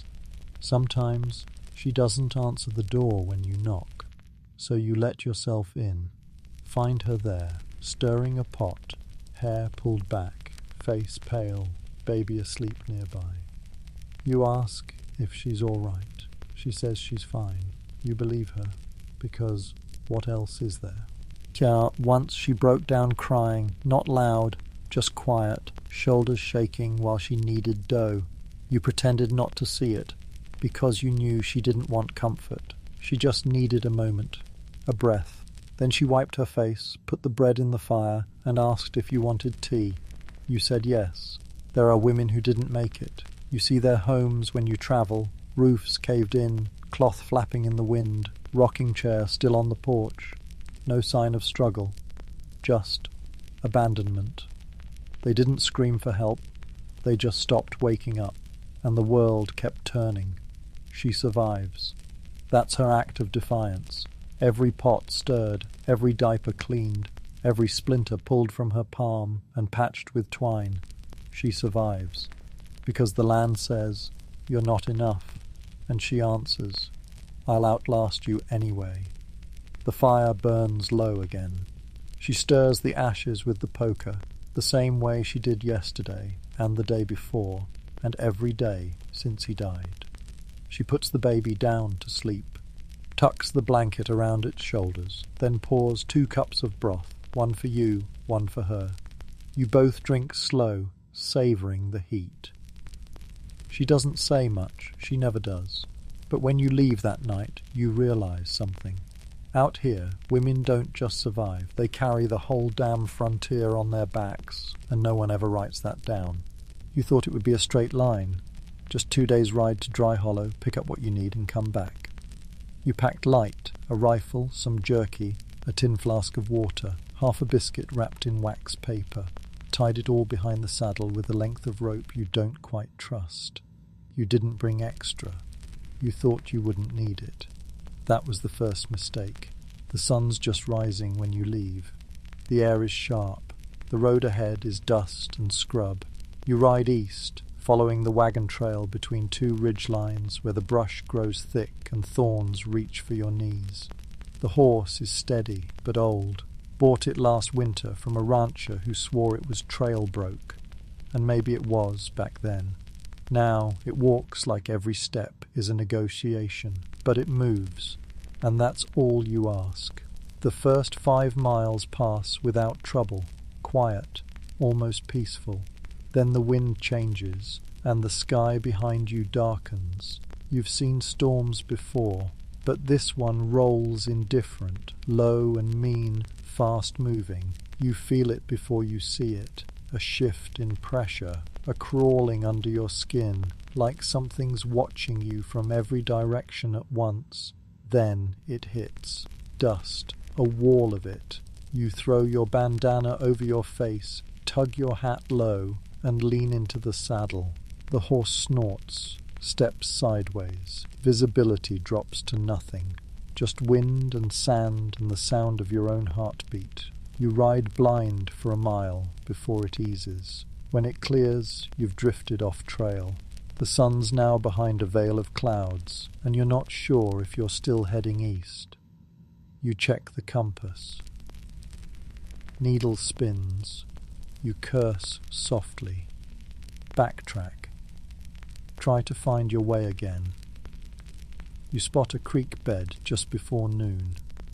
It's dry. Cracked mud. Scattered rocks. A dead coyote curled in the shade of a mesquite bush. You refill the flask anyway from your saddlebag, not the ground. Water's already half gone, and you've got a day and a half left to ride. Maybe more. By dusk your back aches and the horse is limping. You dismount to walk beside her for a while, give her rest, give yourself time to think. You pass a crumbling fence, half a post, barbed wire dangling like vines. A reminder, someone once tried to tame this land. They didn't win. You make camp in a dry arroyo, wind-sheltered, quiet. You light a small fire with twigs and sagebrush, just enough to warm the can of beans. Eat them slow. Every bite feels like borrowed comfort. You tie the horse to a tree, wrap her legs. She whinnies once, soft, tired. You lay down on your bedroll. The stars are out. Too many to count. You try not to think about how far from home you are, or how many people vanish on these trails every year. Sleep doesn't last long. A sound wakes you, metal on metal. You sit up, rifle in hand, then silence. You stay awake the rest of the night. Next morning the saddle strap snaps mid-mount. Leather gave out. Dry rot. You curse, kneel, and start digging through your bag for rope. No spare. You use the blanket's edge and the drawstring from your coat. Patch it enough to hold. It'll have to. You pass the remains of a wagon that afternoon, split in two, wood warped and blackened from fire. No bodies, no animals, just broken glass and one child's boot in the dirt. You don't stop to search it. Not because you're scared. Because you know what happens to people who get curious on the trail. The sun burns hotter the second day. There's no shade. Your lips crack. Your throat closes. You stop sweating around midday. That's a bad sign. You drink the rest of your water, saving only a swallow for night. You think about turning back, but turning back is just dying in a different direction. So you ride on. At sunset, you see a figure on the horizon. Too far to make out, but not far enough to ignore. You reach for your rifle. The figure doesn't move, just stands there, watching, then slowly steps behind a boulder and disappears. You don't follow. You find hoofprints near your camp that night, not yours. Fresh. You sit with your back to a rock, rifle across your lap, eyes on the dark. The fire stays low. You don't sleep, you just wait. Day 3. No food, no water. The horse stumbles twice, knees buckling. You lead her more than ride her now. Each step forward is a wager. Your tongue is swollen. Your boots are bleeding. You start to wonder what you'd trade just for a sip of creek water. A boot, a finger, a memory. By mid-morning you reach the top of a rise. There, on the far side of the valley, is a building. Faded white, slanted roof, smoke curling faintly from a chimney. Could be Dry Hollow, could be someone else, could be something else. You don't cheer, you don't cry, you just start walking again. Because the trail doesn't care how far you've come. It doesn't reward effort or punish mistakes. It just watches and waits. The long ride teaches you something you already knew but never wanted to believe. That the land is big, too big. It stretches forever, not for beauty, but for indifference. And if you're not careful, it will stretch over you and forget you ever existed. You reach the cabin just after noon. No gunshots, no shouts. Just a door, cracked open. Smoke from a cooking fire. Someone steps out. Doesn't smile, just nods. You nod back, because that's the only kind of kindness the road leaves behind. The sun doesn't set out here. It disappears. One moment the world is gold and long-shadowed, the next it's gone, smothered like someone snuffed out the wick of the whole sky. And with the dark comes a stillness you can't explain. Not quiet, stillness. The kind that makes you hold your breath just to hear better. The kind that makes you feel like you're the intruder now. Like something else owns the night. You check the rifle again. It's habit now, 5 times before you sleep. Maybe more. Loaded. Round-chambered, safety off. You keep it within arm's reach, leaned against the wall beside your bedroll. If you turn over in your sleep, your hand finds it automatically. You don't even think about it anymore, because out here, when the sun goes down, everything shifts. During the day, you fear starvation, injury, loneliness. At night, it's different. At night you fear everything. It starts with the wolves. You hear them first, miles off, a long, low call that bends the wind, then another, until the whole valley feels like it's humming under your skin. They're not hunting yet, just singing, talking, calling out to each other across the ridges. It's beautiful in a way, until you realize how close it sounds. You've seen what wolves can do to a horse, to a cow, to a man. They don't leap in, mouths foaming. They wait. They test the edge of your defenses. One appears, then vanishes. Another creeps in from the other side. Then they rush all at once. You've read stories about fighting them off. People with pitchforks, torches. You don't have either, just a rifle, and one good shot. The door is latched, but you add the rope across the handles. Then you drag the table in front of it, not because it'll stop anything, just because you'll hear it fall if something comes through. Out here, seconds matter, and noise buys seconds. You put out the fire early. Let the cabin go dim. Light attracts attention. Smoke carries. You've gone without fire before. You can do it again. You wrap yourself in your coat, lie flat on the floor instead of the bed, closer to the rifle, harder to see from outside. You listen. The woods sound different at night. Not louder, just more intentional. Every twig snap feels aimed at you. Every gust of wind carries something under it. Hoofbeats, maybe. Breathing. Footsteps in snow. You try to sleep. You don't. Around midnight you hear it. Not a wolf. Not an animal. Hooves. Slow. Deliberate. Crunching on frozen soil just beyond the fence line. You sit up without breathing. Rifle to your shoulder, eyes to the crack in the wallboard. You see nothing, but you know the sound. Not a wild horse. Ridden. The weight is wrong. The rhythm is too controlled. You crouch by the window, barely lift the edge of the blanket you've pinned there. Still nothing. Then a shape. Tall, still, silhouetted against the faint starlight. Rider, hat pulled low. Horse steaming in the cold. He's not moving, just watching. You don't move either. You both sit in silence. 20 seconds, maybe a full minute, then he turns the horse. Rides back the way he came, slow, unbothered. You wait another hour before you move, and even then only to relatch the window and breathe. You don't know who he was. You don't want to, because the kind of man who rides out alone at midnight, stops without calling out, and doesn't knock, that kind of man isn't looking for directions. The rest of the night is worse. Not because anything happens, but because nothing does. The silence becomes too deep, too wide. You know what silence means out here. It means something's moving and everything else is hiding from it.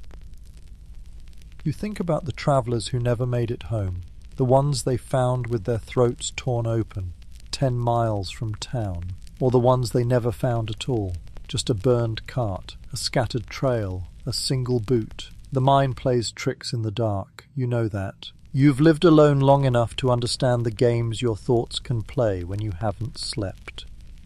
You tell yourself it's nothing, just the cold, just your own heartbeat echoing too loud, just wind in the eaves. But your hand never leaves the rifle, and your eyes never fully close. You hear scratching around 3 a.m., something small, nails against wood. Could be a raccoon, could be something worse. You don't investigate. You don't step outside after dark. You stopped doing that a long time ago.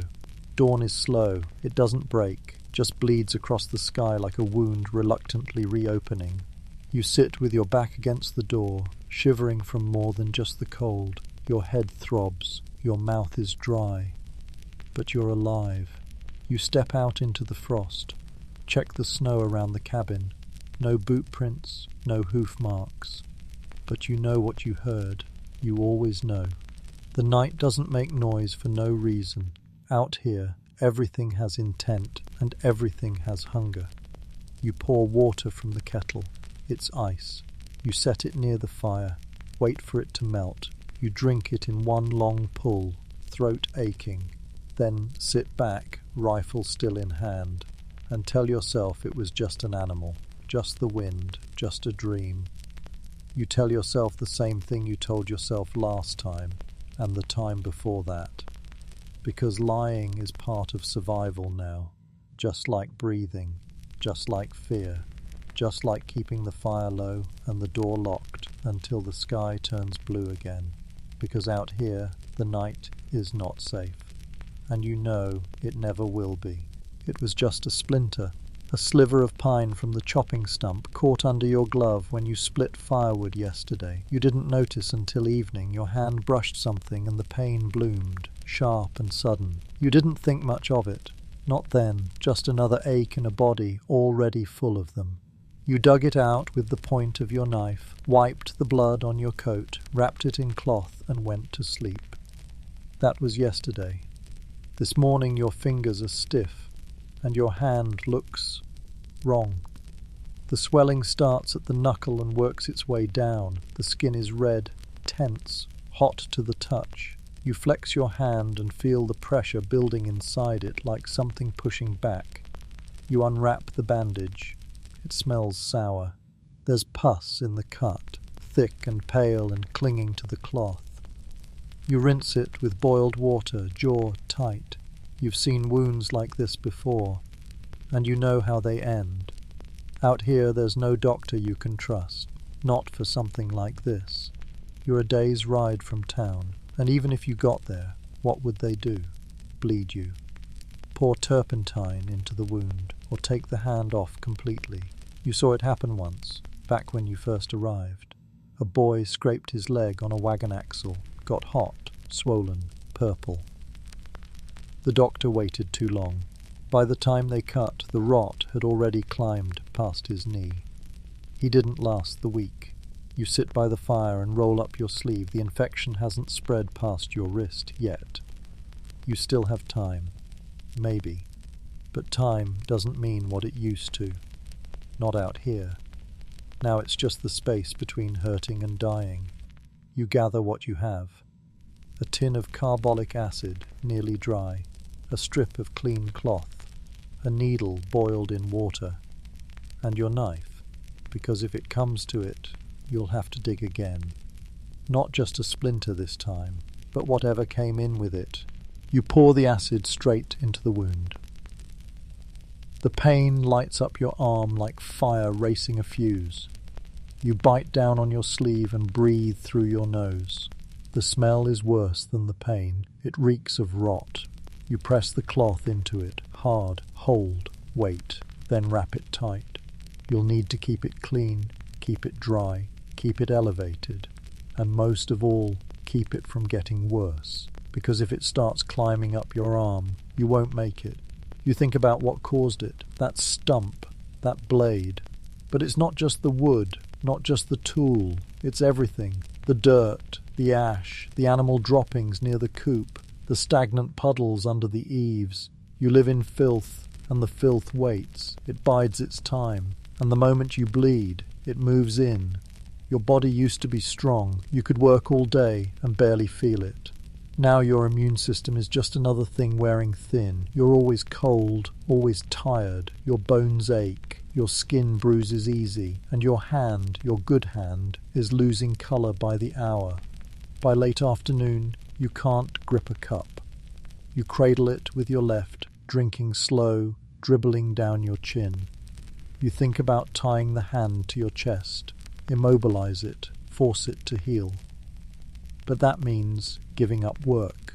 No firewood, no rifle, no traps. You'd be defenseless.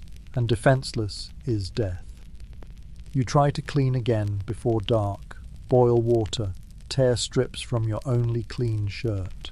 The knife goes back in. You slice deeper this time. Widen the cut. Pus spills out. It stinks. It sticks. You almost pass out. But you don't. You wrap it again. Tighter.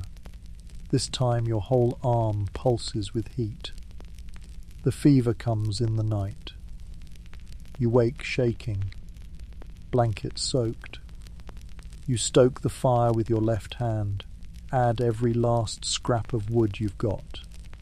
Even the chair leg you saved, your vision blurs. You lie down and stare at the ceiling, counting drips from the leak above. 1, 2, 3. You dream of mud, endless mud, crawling across the floor, up the walls, into your mouth. You choke on it, wake coughing, spitting blood. You don't sleep again. Morning comes grey and dim. The storm has passed, but the wind still howls. Your hand is worse. The fingers are black at the tips. You can't feel your palm. Your arm pulses with every heartbeat. You start to wonder. How long do you wait? When does it stop being a wound and start being a death sentence? You dig the saw out from under the bed. You don't look at it. Just set it by the fire, wrapped in oilcloth, clean, sharp, just in case. The rest of the day is a blur. Sweat, shivers, pain. You try to eat, can't. You drink water, nearly vomit. You sit on the floor with your back to the wall, fire flickering across your face, and stare at your hand. It doesn't look like part of you anymore, just something attached. A warning. You think about the old surgeon's trick. Cut high, fast, burn the stump. If you get it all, maybe you live. If not, well, the pain won't last long. Night falls again. You haven't stood up in hours. The fever won't break. You feel hollow, like the warmth has bled out of your bones. You touch the saw with your left hand. Cold steel, heavy, real. You close your eyes and wait. But when dawn comes, you're still breathing, barely, and the swelling hasn't spread. You unwrap the bandage slowly, expecting black, rot, bone. Instead, just pink, angry, cracked, but not climbing. You breathe deep, and for the first time in 2 days, it doesn't hurt to exhale. You'll live, this time, but you'll remember it. Every flex of that hand, every twinge of scar tissue, every time the temperature drops and your bones ache where the infection once tried to make its home. You clean the blade, wrap it again, store it under the bed, and tell yourself you won't wait that long next time. Because out here, a splinter isn't just a splinter, it's a test. And the dirt is always ready to claim what you leave open. You don't talk about it. No one does. Not around the fire, not on the trail, not in town. You might hear a name in passing, spoken low and flat, but no one ever tells the whole story. Because out here, when a man decides he's done, when he picks the day, the tree, and the knot, that's between him and the silence. It starts the way everything starts out here. Small, a missed planting season, a sick child, a busted axle, 30 miles from help. Then winter comes early, or the barn collapses under snow. Maybe something kills the last milk goat. Maybe the traps stay empty too long. And then one day, a man stops trying. You've seen it happen, not all at once, just little signs. A cabin left unpatched. A man who used to talk now doesn't. A look in the eyes, like something behind them has already gone cold. And then one day you ride past and the smoke isn't coming from the chimney anymore. You wait a week, then 2, then you knock, and no one answers. There's a tree a few miles east of your place. A cottonwood, big, gnarled, one of the oldest on the ridge. There's a scar around one of its branches. A rope left its mark there, frayed and dark and deeper than bark should hold. No one speaks of who it was, but everyone knows. The rope's gone now. The story isn't. They say he'd been a teacher back east, came out here to make a new life, brought books, paper, ink, a dream. You found the cabin after, books mould-covered, pages soaked from the broken roof, a chair still upright near the stove, cold coffee in a cup. No body, just a note, no name, just one line. It doesn't stop. You didn't touch anything, just stepped back, closed the door, and let the wind erase your footprints. You don't call it cowardice out here, you don't call it anything, because the truth is, this land doesn't take your life all at once. It takes pieces, a finger to frostbite, a child to fever, a kuta, rop to drought, your faith in people, then your faith in yourself, until one morning you wake up and there's nothing left inside to hold the weight. And the rope? The rope starts to look like rest. You think about it sometimes, not because you want to, but because you understand it. The fatigue that doesn't go away with sleep, the kind of hunger that isn't in the belly, but in the soul. You've had nights where the fire wouldn't catch and the wolves came too close and the wind sang your name through the slats in the wall. And you've wondered, what if I just stopped? There was a woman out past the ridgeline, lived alone, tough as rusted nails. You traded with her once, flour for tallow. She gave you a worn-out pair of gloves and told you to keep your damn hands warm. She stopped coming to market last spring. They found her in the barn, still dressed, still upright, slumped against the wall, revolver still warm in her hand. There was a loaf of bread cooling on the windowsill, and a note in the pocket of her coat. I've done all I can.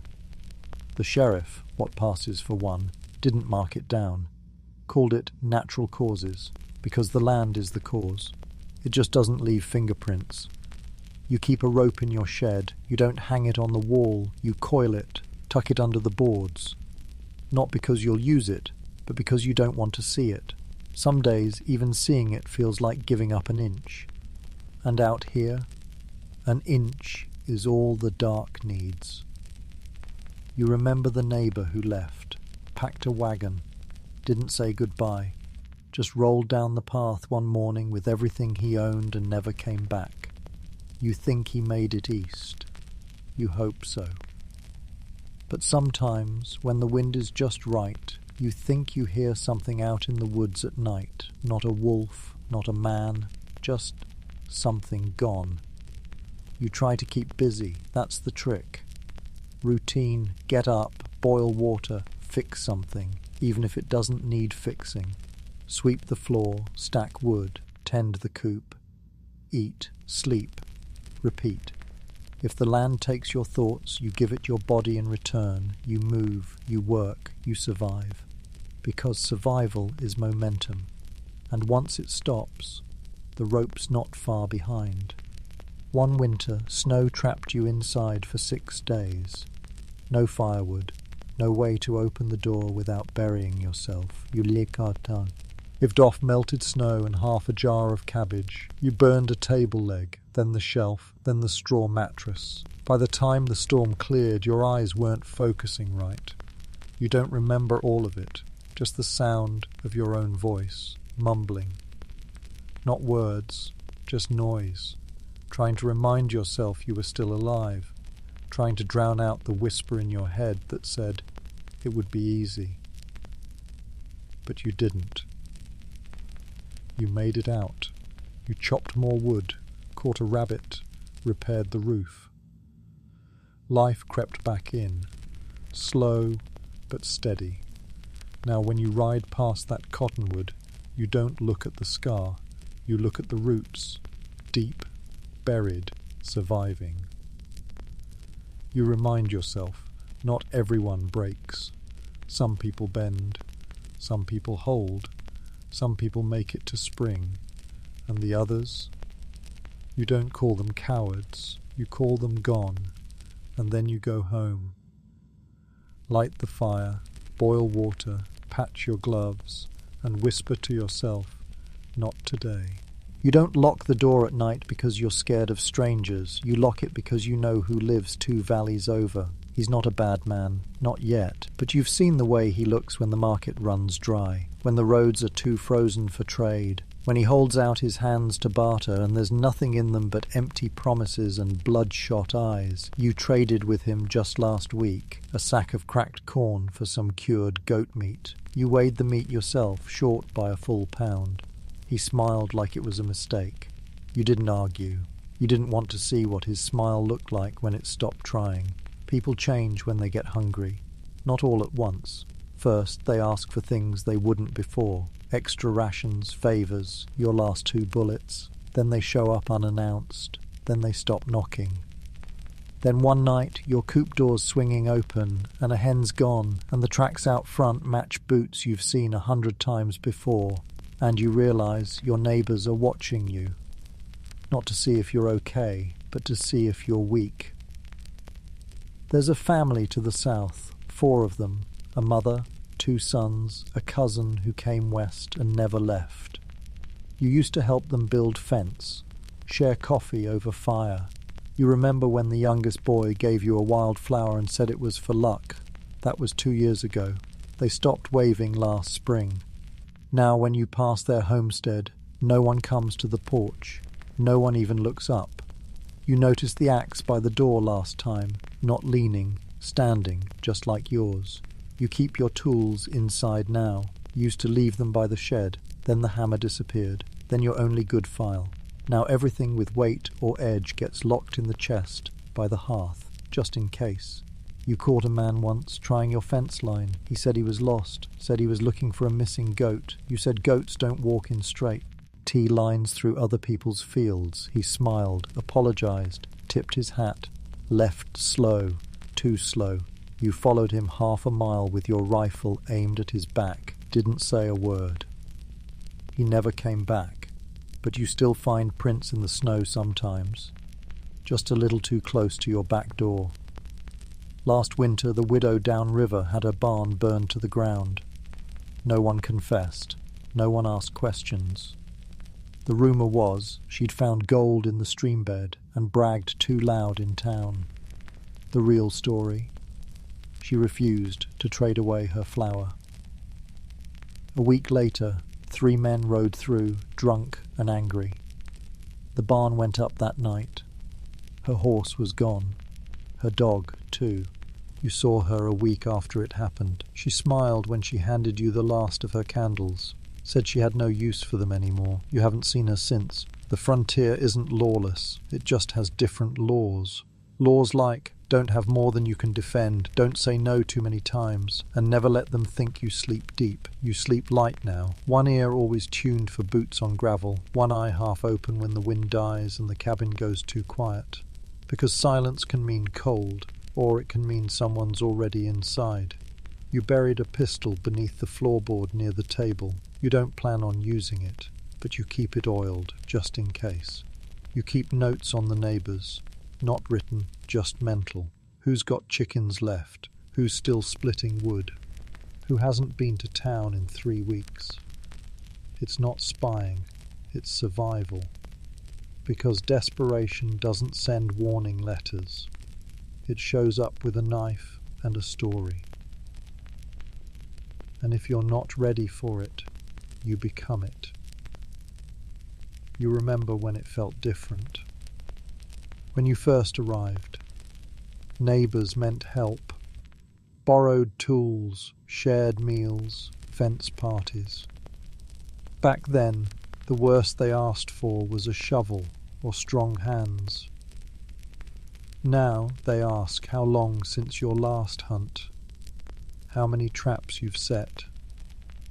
If anyone knows you're alone this week, they ask too many questions and smile too little. You never light more than 1 candle now. You cover your windows with old feed sacks so no one sees the fire glow at night. You store your best gear under the floor, not in plain sight, because out here even kindness is calculated, and generosity can look like weakness. They used to hang horse thieves, used to brand them. Now they just disappear. A man leaves for water, doesn't come back. Later, someone has a new horse, doesn't say where from, and nobody asks, because asking implies you'll do something with the answer. There's no man you trust, half trust. He's got a lazy eye and a cough that hasn't left since last fall, but he doesn't lie. You trade sometimes, always outside, always in daylight.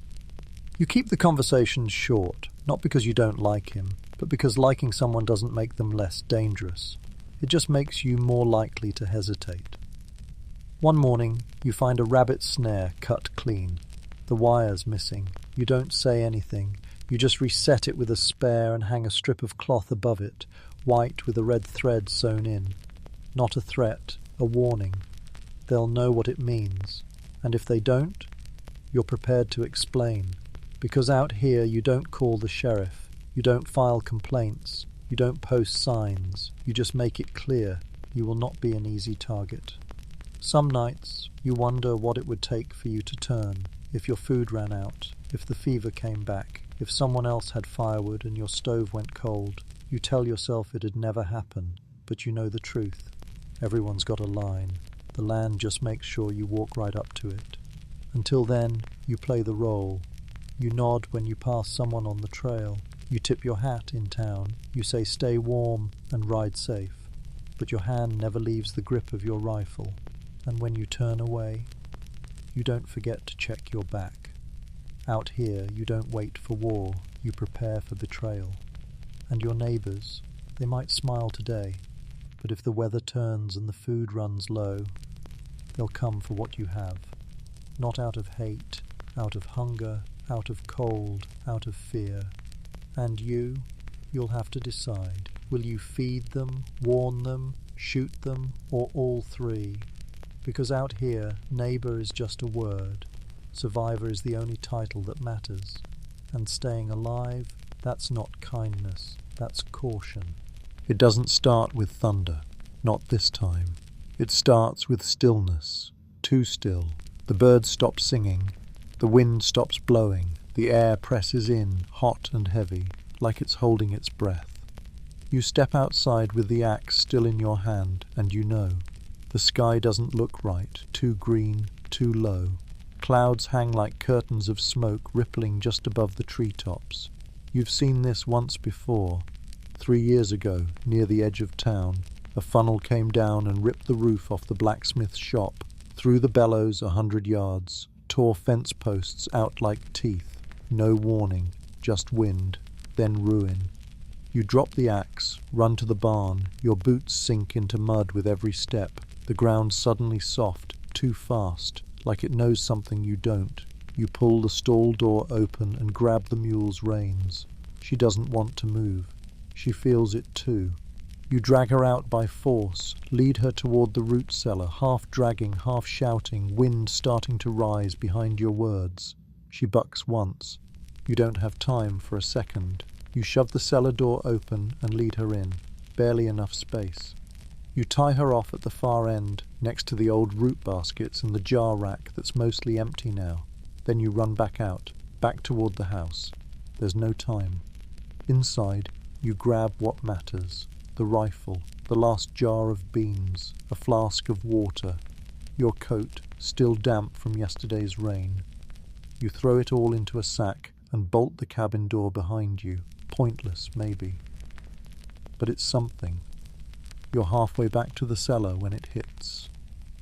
The wind. No build-up, no breeze, just a roar. Like the sky is screaming.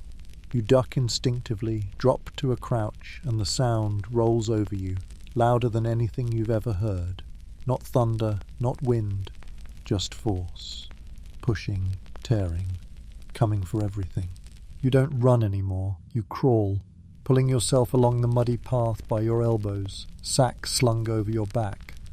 Rain starts, not drops, but sheets, sideways, hard enough to sting. You reach the cellar door and throw yourself in head first, slamming it behind you just as the trees begin to crack. Inside, it's black. You fumble for the lantern. It takes 3 tries to light it, your hands shaking, wet, muddy. The flame sputters, catches. You sit down, chest heaving, and listen. Above you, chaos. You can hear the nails being pulled from the roof. You can hear something crash against the wall of the barn. You can hear the wind howl like it's alive and angry, like it came here for you. The mule makes no sound. She just shivers against the stone. You envy her. Minutes pass, or maybe an hour. You don't check the time, you just wait and pray the roof holds. Then, suddenly, it stops. Not gradually, just gone, like a switch flipped. No wind, no rain, no roar, just silence. Again. You sit for a long time, not sure if it's over or if it's just catching its breath. Eventually, you open the door. The sky is pale grey now, washed out. The sun hidden behind a wall of thin mist. You step outside slowly. Each boot squelches in the mud. The ground is littered with branches, shingles, twisted iron you don't recognize. And in the distance, your barn is gone. Not collapsed, gone. Only the stone foundation remains. The roof is somewhere in the woods. The stalls are splinters. The tool rack, the feed sacks, the spare harness. You don't even look for them. You just stand there, breathing, alive. The cabin fared better. The windows are blown in. The west wall bowed from where something heavy struck it, but it's standing, and in this moment, that's enough. You climb the hill behind the property. It gives you the view. Wide, flat, open. You see the path the storm carved, trees up. Ooted in a line like snapped matchsticks, fence lines gone, the neighbour's smokehouse reduced to rubble. No direction, no mercy, just gone. You remember the stories they told back east. Storm shelters, warning bells, tornado sirens. Out here, storms don't knock, they don't warn, they just come. And when they do, the only thing that matters is whether you're beneath them or behind them. By evening, you've cleared the path to the cabin, tarped the window, rebuilt the fire. You sit inside, hands raw, ribs sore. The lantern flickers above you. You open the sack you carried into the cellar. The rifle, the beans, the flask. Still here, that's enough. For now, you'll fix what you can tomorrow. What isn't gone, you'll mend. What's broken, you'll bury. That's life here. You don't rebuild out of hope. You rebuild because there's no one else to do it. You stare at the fire and think about what could have happened. If you'd waited another minute, if the mule hadn't fit, if the cabin had taken the full hit. But you don't stay on those thoughts long. Out here, regret is just another storm waiting to roll in. You lie down with your back to the door. The wind picks up again, soft this time, like it's laughing, like it's saying, next time. You pull the blanket over your shoulder and whisper back, I'll be here. They talk about it like it's theatre. The sun high, two men squared off in the street, dust swirling around their boots, fingers twitching above polished holsters, an audience on every porch, one shot, maybe two. Then silence, then applause. That story's a lie, and everyone who's still breathing out here knows it. Gunfights aren't duels, they're ambushes, they're accidents, they're desperation wrapped in noise. The first time you heard a man get shot, it didn't sound like you expected. There wasn't a thunderclap, there wasn't a clean fall. There was a scream, high and fast, and a lot of blood. And the man who fired the shot, he missed the first time. The second hit the gut. The third jammed the cylinder. No one drew clean, no one moved like lightning. They both shook, they both bled. Only one of them died. The survivor didn't strut afterward. He just sat down, started crying, hands trembling so bad he dropped the gun. That's the part they leave out in the stories. You've only drawn your pistol 3 times in your life. Once for a wolf, once for a stranger, once for a shadow that turned out to be a branch moving wrong in the wind. You fired twice, hit once, and even then your hand shook for an hour after. The quick draw types, the ones who walk into town with shiny belt buckles and low-slung rigs, they die fast, or they leave town in the night, ribs wrapped and pride left in the dust, because there's always someone faster, or luckier, or just meaner. The real danger out here doesn't wear a black hat and call you out at noon.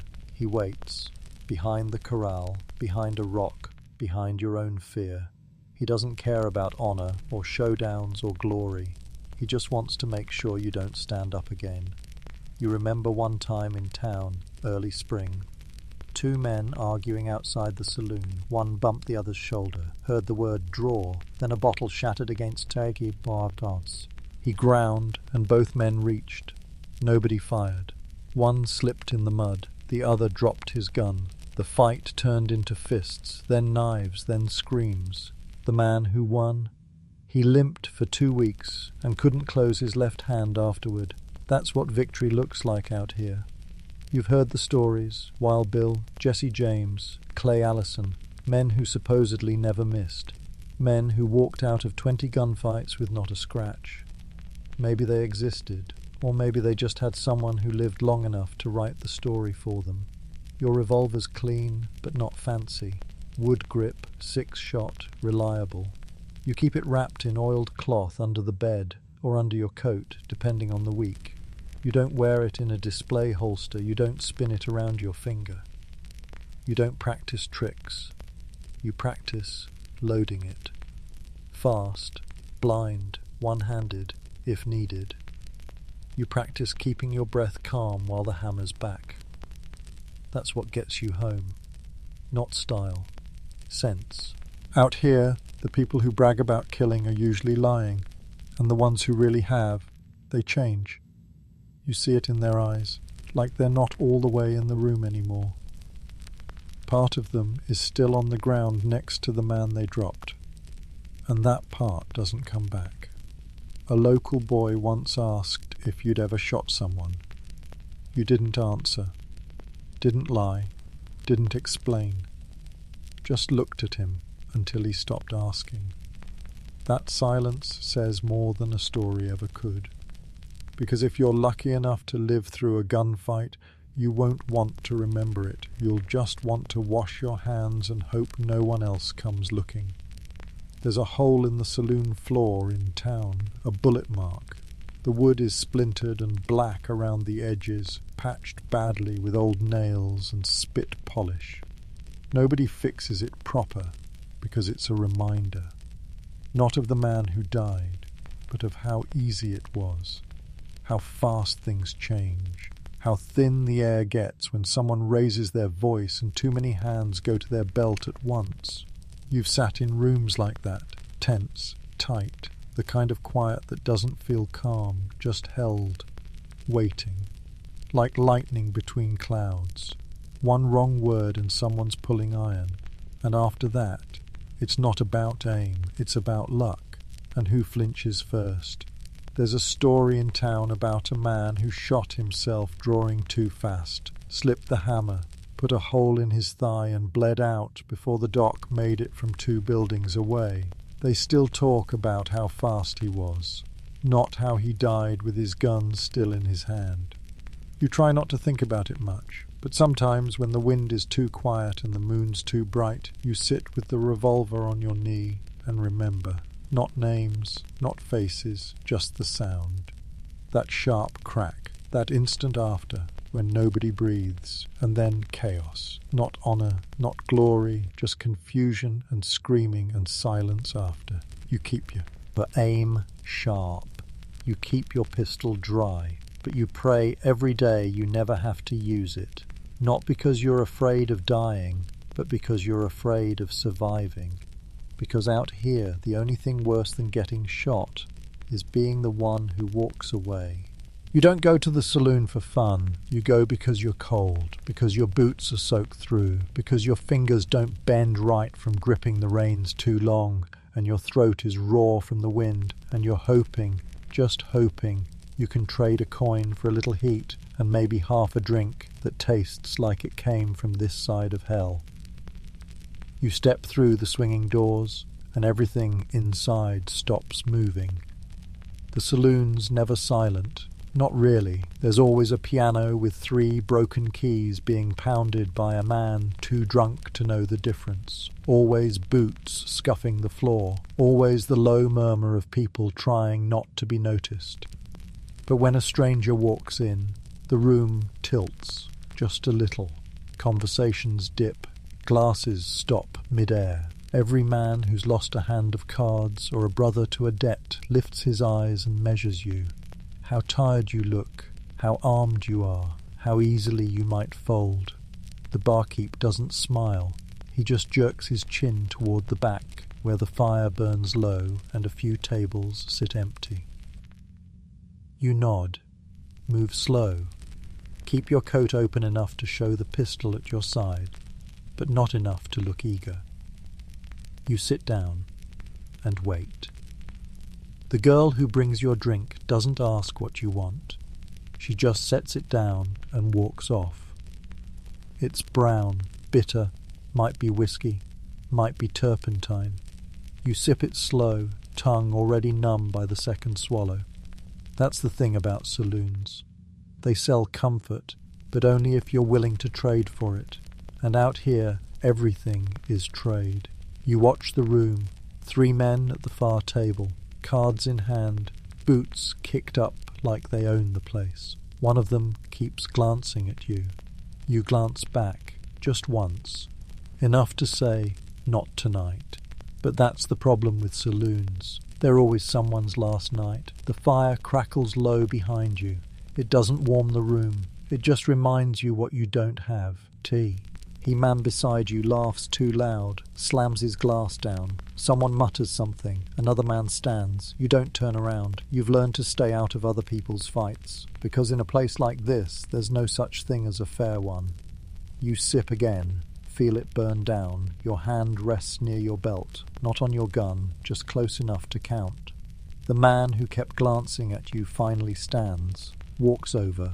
He's got the look of someone who hasn't lost everything yet, just enough to make him dangerous. You look like you got some weight in your coat, he says. You don't answer. He sits down anyway. You headed through, he asks. You nod. Nothing more. You riding alone? Still no answer. He smiles. It doesn't reach his eyes. He taps the table with a thick finger.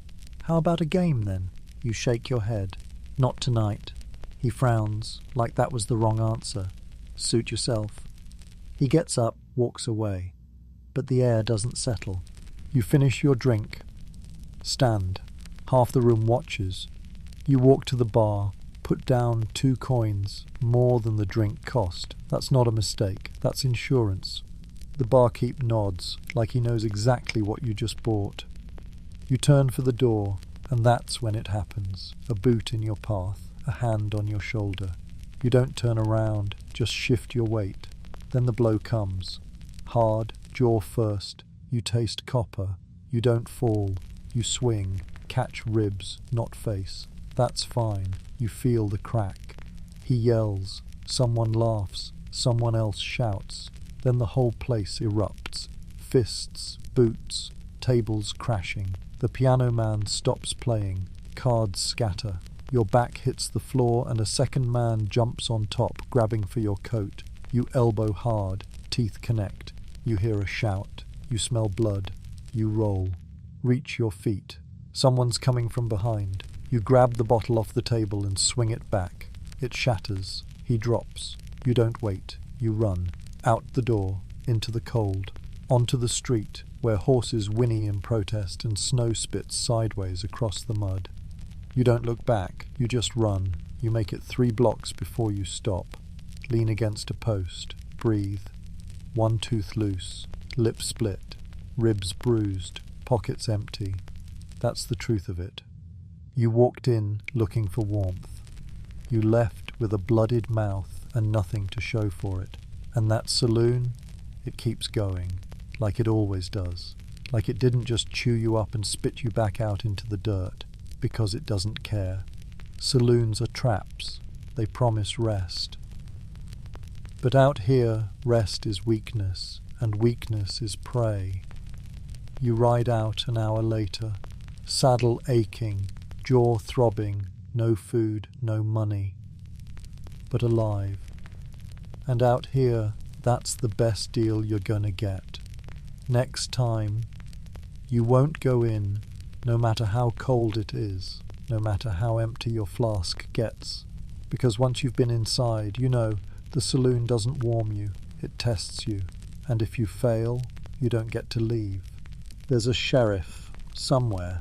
They say he lives 2 towns over, sleeps above a post office, drinks too much to stay sharp, and doesn't ride past dusk unless someone's already dead. You've never met him. You've heard his name whispered after fights, scrawled on posters curling in the rain, scribbled onto the corners of wanted sheets, where the ink's half faded and the bounty's less than the bullet it would take to collect it. But he's not here. Not when it matters.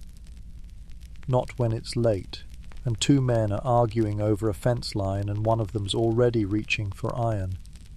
You saw it happen last spring.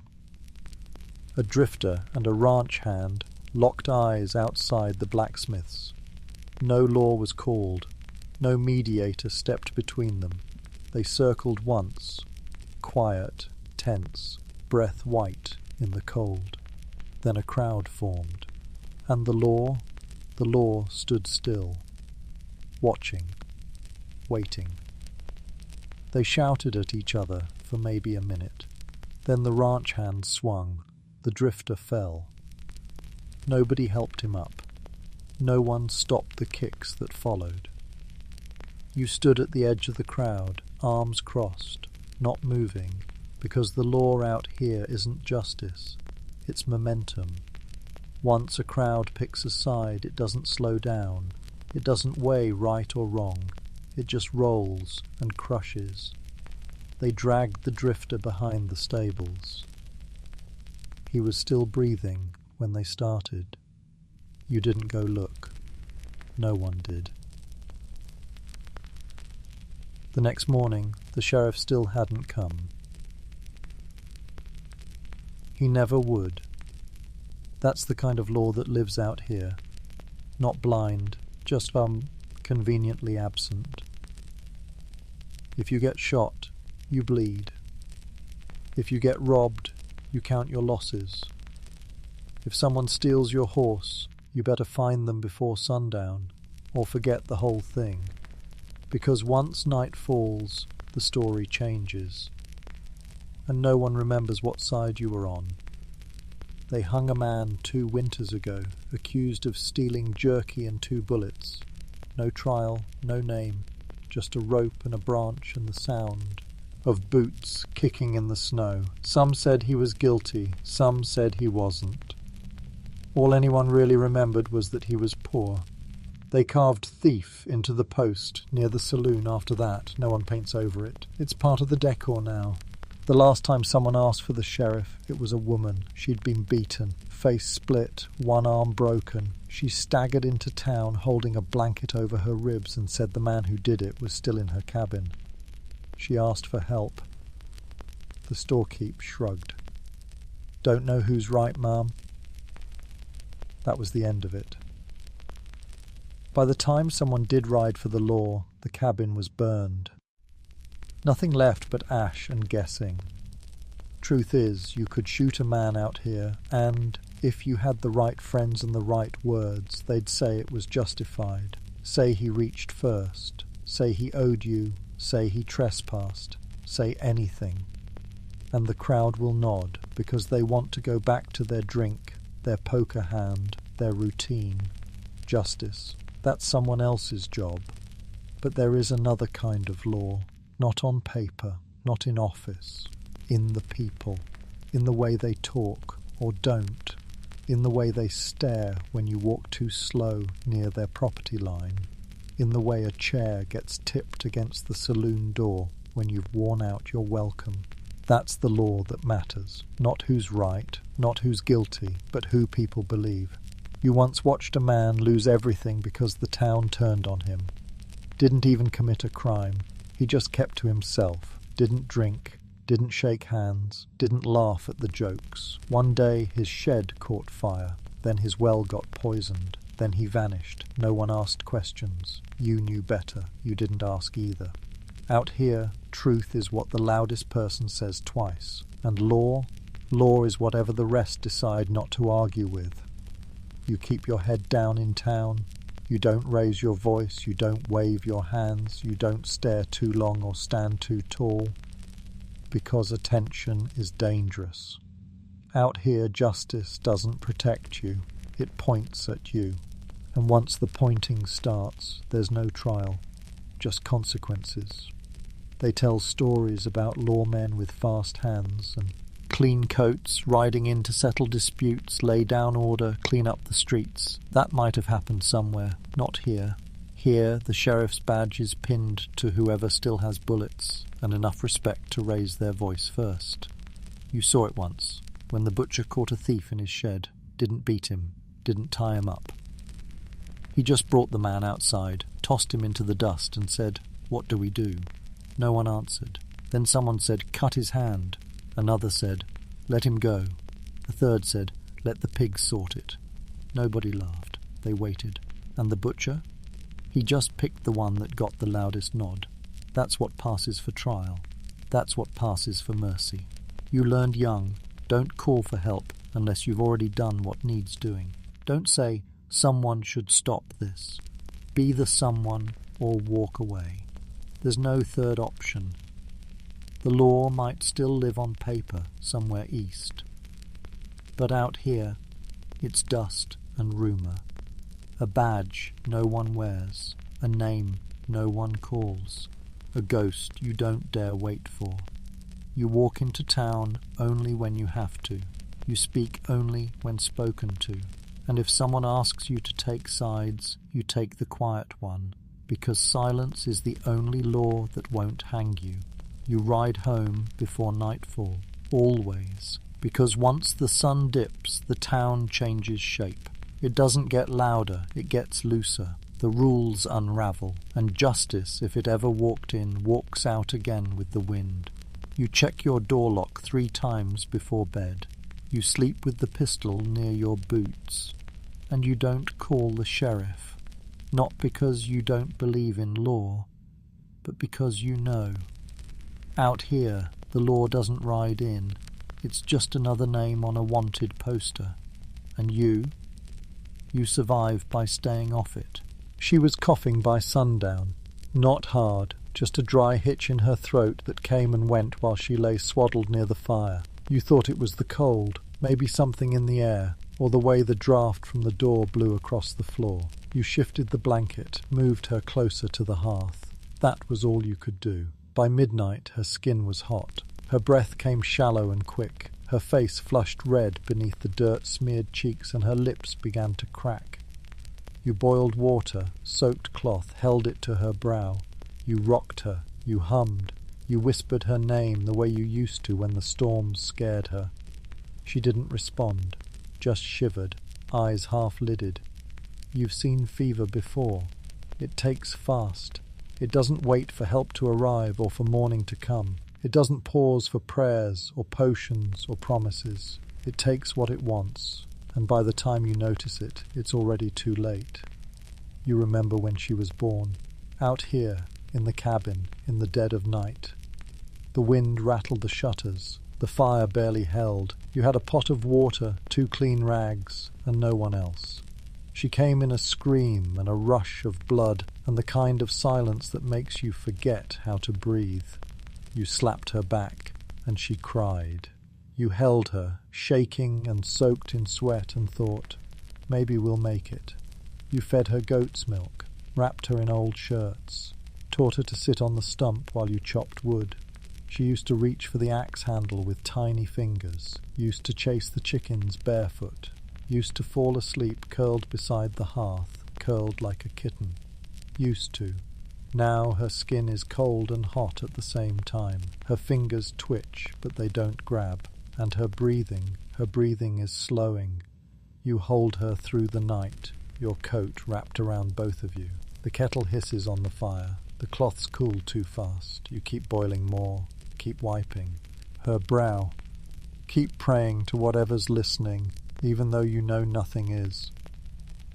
Just before dawn she opens her eyes, not fully, just enough. Her lips move. You lean in, but there's no sound, just a breath, then another, then stillness. You wait. Wait for the next inhale. It doesn't come. You press your hand to her chest. Still. You shake her once, twice. You call her name. Soft at first, then louder. But she doesn't move. And you know. You knew before the sun rose. You just didn't want to. You sit there until the fire dies. Until the coals are nothing but a faint red glow. Until the warmth in your arms isn't hers anymore. It's just the coat. You pull it back, gently, and fold her arms across her chest. Then you stand and get the shovel. The ground is hard, frozen 3 inches deep. You pour hot water into the dirt, one pot at a time, then chip at it with the spade. Your fingers blister. Your back locks up halfway through.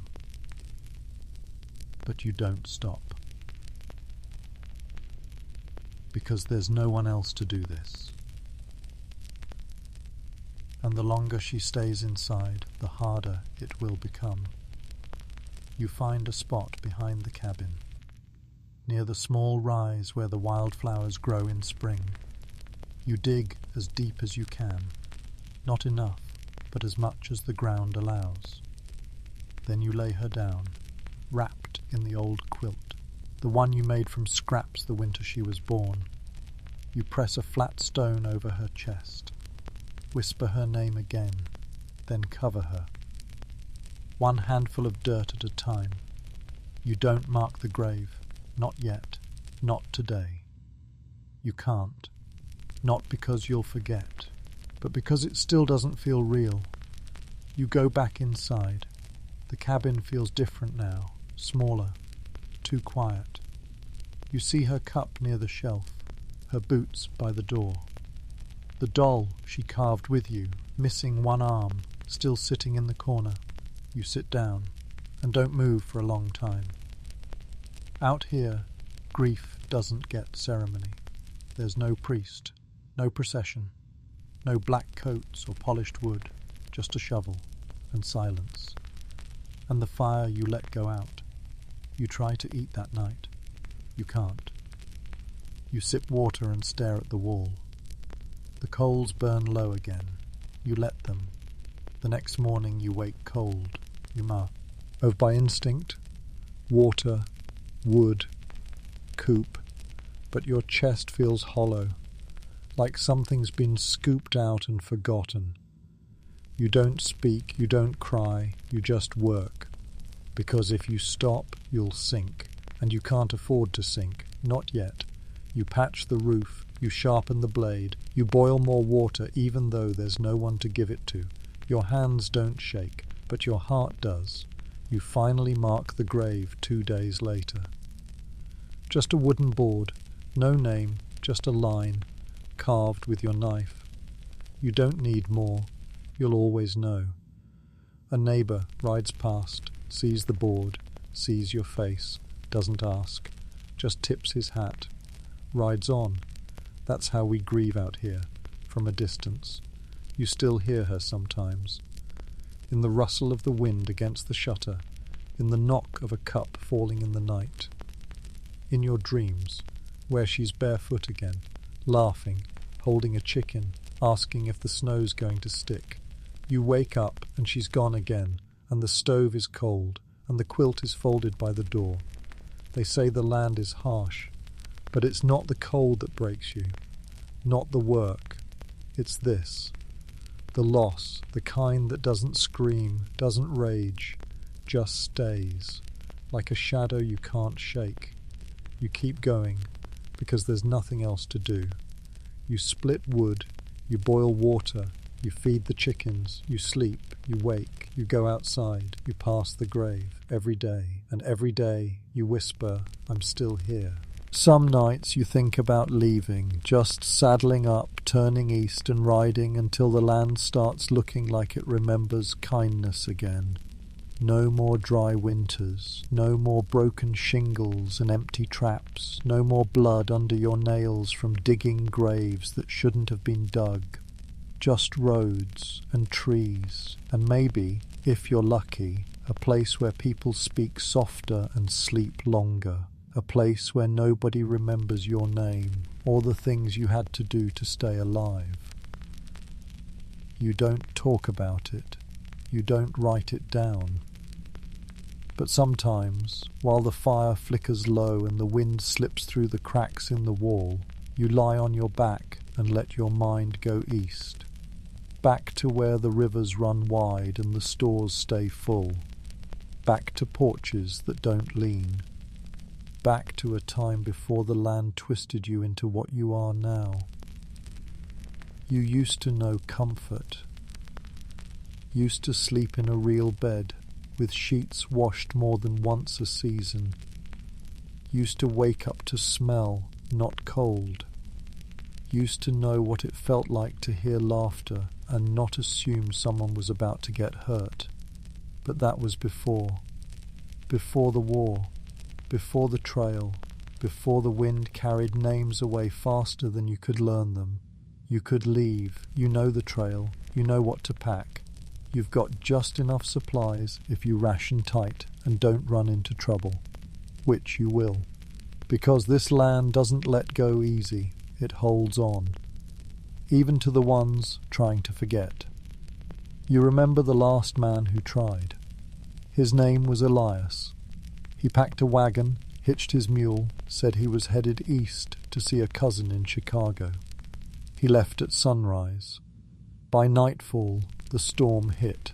Wind so hard it flipped his wagon in a dry wash 5 miles out. You found him 2 days later, leg broken, arm pinned, still alive, barely. You carried him back. He never left again. Built a smaller cabin. Started drinking more. Said he didn't blame the storm. Said the land. Just knew he didn't mean it. You mean it, though. Some part of you does.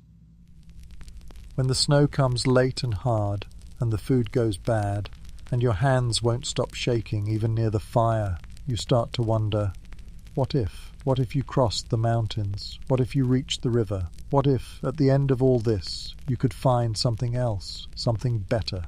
But better's just a word now. You haven't seen it in years. You've seen survival. You've seen endurance. You've seen pain stretched thin until it becomes routine. But better? That's something you only see in dreams. There's a map tucked in your chest, drawn by hand, faded lines, cracked edges. You unroll it sometimes, trace a path, count the days it would take. Measure it out like an equation, like if you just solved for time and distance and ration, you could walk away from who you are now and find the person you used to be. But the map doesn't show the weight, doesn't show what you'd be carrying. You wouldn't just be bringing your rifle in your pack, you'd bring the child you buried, the names you forgot, the gun you had to fire, the things you lost along the way, and the truth? The man you were before all this probably couldn't carry it, probably wouldn't make it 2 days, because it's not just the land that won't let go, it's you. You've bled into this place, soaked your soul into the dirt. Your footprints don't fade here, they sink. And every step away would feel like betrayal, to the quiet, to the pain, to the memory of the people you had to bury. You thought about writing a letter once, to no one in particular, just to see what words felt like again. You got 2 lines down, then stopped. Not because you didn't know what to say, but because you knew no one would understand it. Not unless they'd felt the wind peel skin from bone. Not unless they'd dug holes in frozen ground and whispered names into the soil. Not unless they'd woken in the dark, knife in hand, because the night had grown too quiet. They wouldn't understand why you stayed, why you keep staying. Not even you understand it some days. But then the sun comes up, the frost melts, the wind shifts, and for one moment, one brief, cruel moment, the light hits the hills just right, and everything feels still. Not safe, not warm, just still. And that's enough. You could go, you still might. You tell yourself that every week. Keep the pack close, keep the saddle clean, keep the boots by the door, ready to ride, just in case.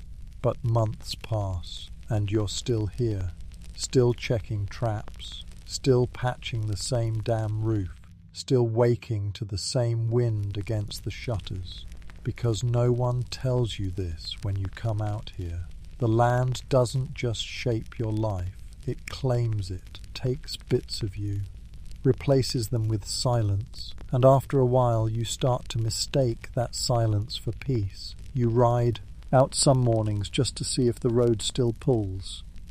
It doesn't, not anymore. Now the trees feel familiar. The wind feels like an old ache. The cold greets you like it knows your name, and you nod back, because it does. Maybe one day you'll leave. Maybe when the stores run out for good. Maybe when the rifle rusts and the roof caves in. Maybe when there's nothing left to stay for. But you know that even if you did, even if you made it past the ridge, past the pass, past the border towns, and into the safety of somewhere civilized, you'd still wake at dawn, still check the door twice, still flinch at a cough in the dark, because this place, it doesn't stay behind. It lives in you now, and there's no road long enough to outrun it. So for now, you stay, feed the fire, check the map, stare east, and tell yourself, not today. It starts as a smear across the sky, low, grey, moving slow, like it's too heavy to rise. Smoke. You watch it from the ridge, arms crossed, breath held. It's far, but not far enough. Half a day by horse, maybe less if you ride fast. Too close to ignore, too far to guess. You squint through the morning haze. It's not a cooking fire, not chimney smoke. This is black, thick, sick with oil and timber, and something else you don't want to name. Something human. Your first instinct is to turn away. You've seen this before.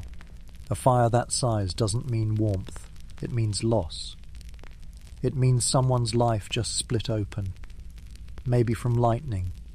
Maybe from carelessness. Maybe from something with two legs and a grudge. But you don't look away. You keep watching.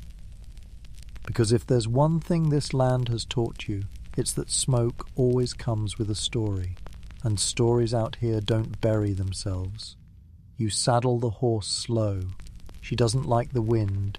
Ears twitch. Head turns. Animals know. They always do. You whisper to her, calm, soft. She doesn't trust your tone, but she lets you mount. The trail is stiff and rutted, still damp from last week's rain. Your coat's too light for the wind, but you ride anyway. It's not curiosity, not exactly. It's duty, maybe, or something close to it, because out here no one checks on you. You either show up or you vanish. And if no one rides toward the smoke, the silence will just swallow it, like it always does. The land between you and the fire is flat. Wide scrub, a few thorn trees leaning like they've had enough of the wind. Nothing moves, not birds, not clouds, just the trail under your boots and the smoke ahead, growing darker with each hour. You try to guess who it could be.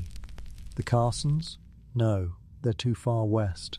Old Macaulay? Maybe, but his place had stone walls, would have burned slower. The widow with the goats? You hope not, yeah.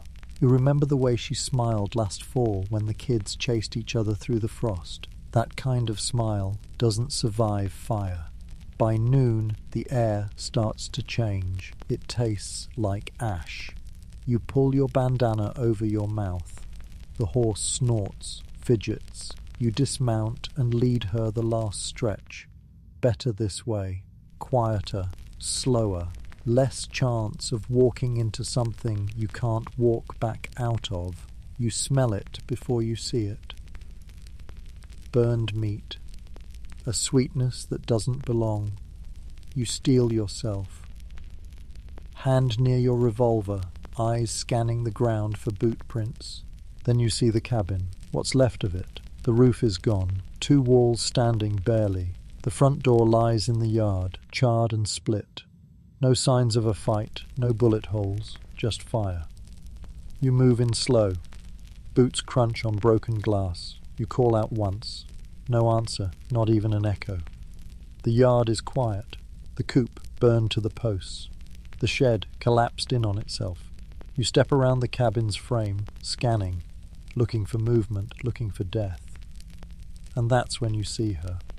A woman, middle-aged, maybe. One hand still clutching a kettle. Laid out like she'd fallen mid-step, skin blackened, hair gone, face unrecognizable. You close your eyes. Say nothing. No prayer, just stillness. There's another, child-sized, near the fence, face down. You don't go closer. Some things, distance is mercy. You find the well, still intact. You lower the bucket, draw up smoke-tainted water, splash it on your face. It doesn't help. You check for signs, tracks, horses, boot prints in the ash. But there's nothing. Either it was fast, or someone covered their trail. You sit on a rock. Pull off your gloves, hands shaking, not from cold. From the question that won't leave your mind. Was this a fire or a message? You've seen this kind of ruin before. Sometimes it's an accident. A knocked lamp, a dry breeze. But sometimes it's deliberate. A warning, a cleansing, a decision made by a man with a torch and too much time to think. You wait until sundown, watching, listening, hoping someone stumbles out of the woods, soot-streaked and wide-eyed. No one comes. The shadows grow longer, the wind turns sharp. You mount up, start the ride home, but you don't go straight back. You make a wide arc, double your trail. Circle once more before crossing your own tracks. Not because you're scared, because you're smart. Out here, anyone who lives long enough learns the difference. Back at your cabin, you sit by the fire, unpack your rifle, clean it slow, the same way you do after a hunt.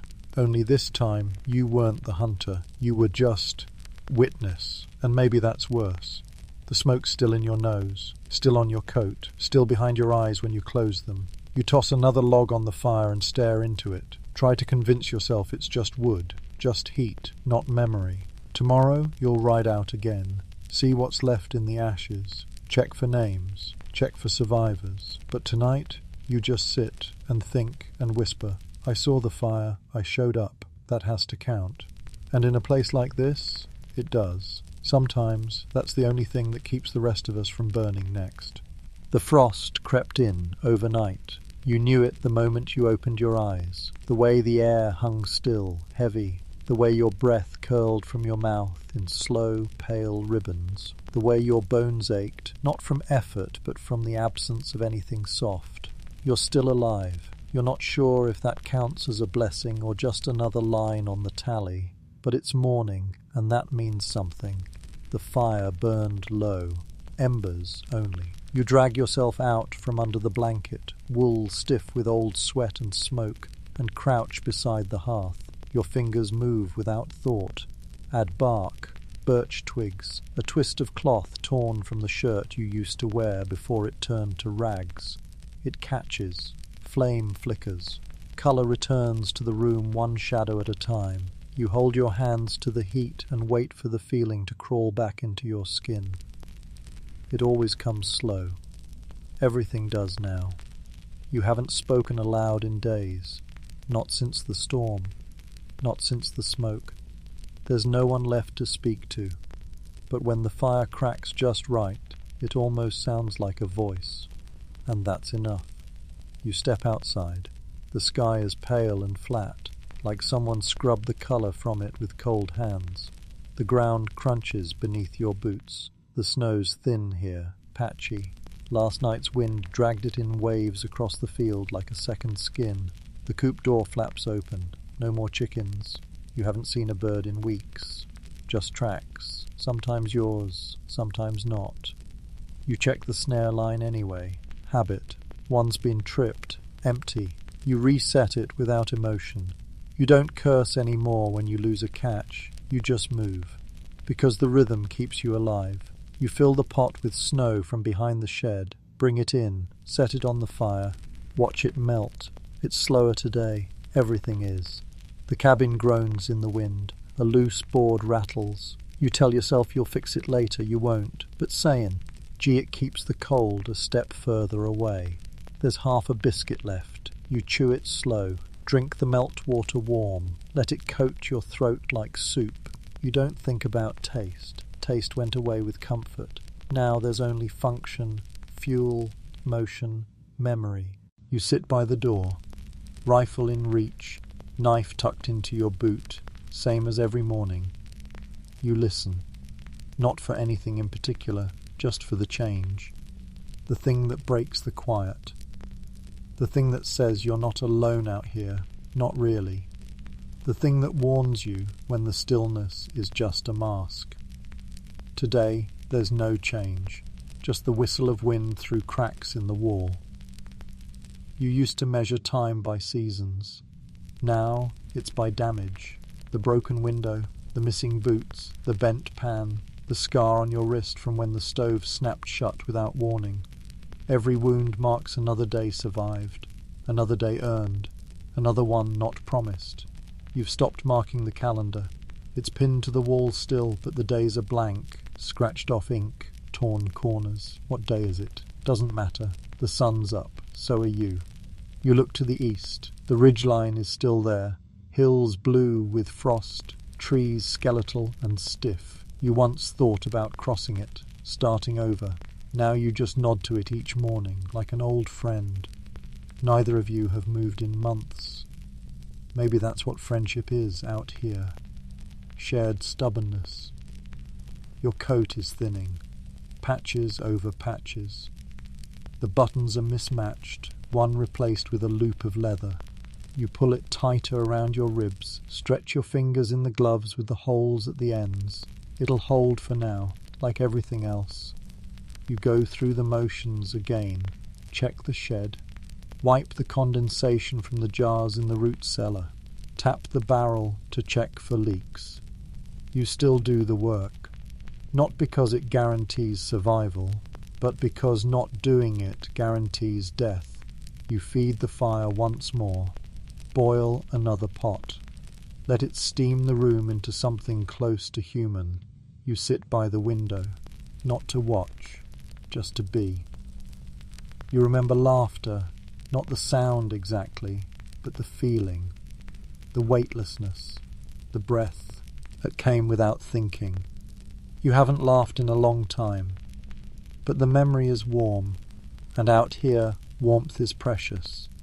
You've made it this far, through storms, through silence, through hunger that made your hands shake and your heart slow, through nights when you didn't think morning would come, and mornings when you wished it hadn't. And now you're here, alive, whole enough to work, strong enough to carry another log. Brave enough to hope, for 5 minutes maybe, that spring might come. You don't say it aloud, you never do, but you feel it under your ribs. That flicker, that stupid quiet thing that refuses to die. Hope. The fire pops. The snow outside shifts. The sky softens. A single beam of light creeps through the slats and lands on your foot. You smile. Small, Not enough to count, but enough to feel. You stand. Step outside again. The frost crunches. Your breath clouds, and the sun, weak, distant, peeks over the ridge like it's not sure you deserve it. But it comes anyway. One more dawn. You made it. And now you do it all again.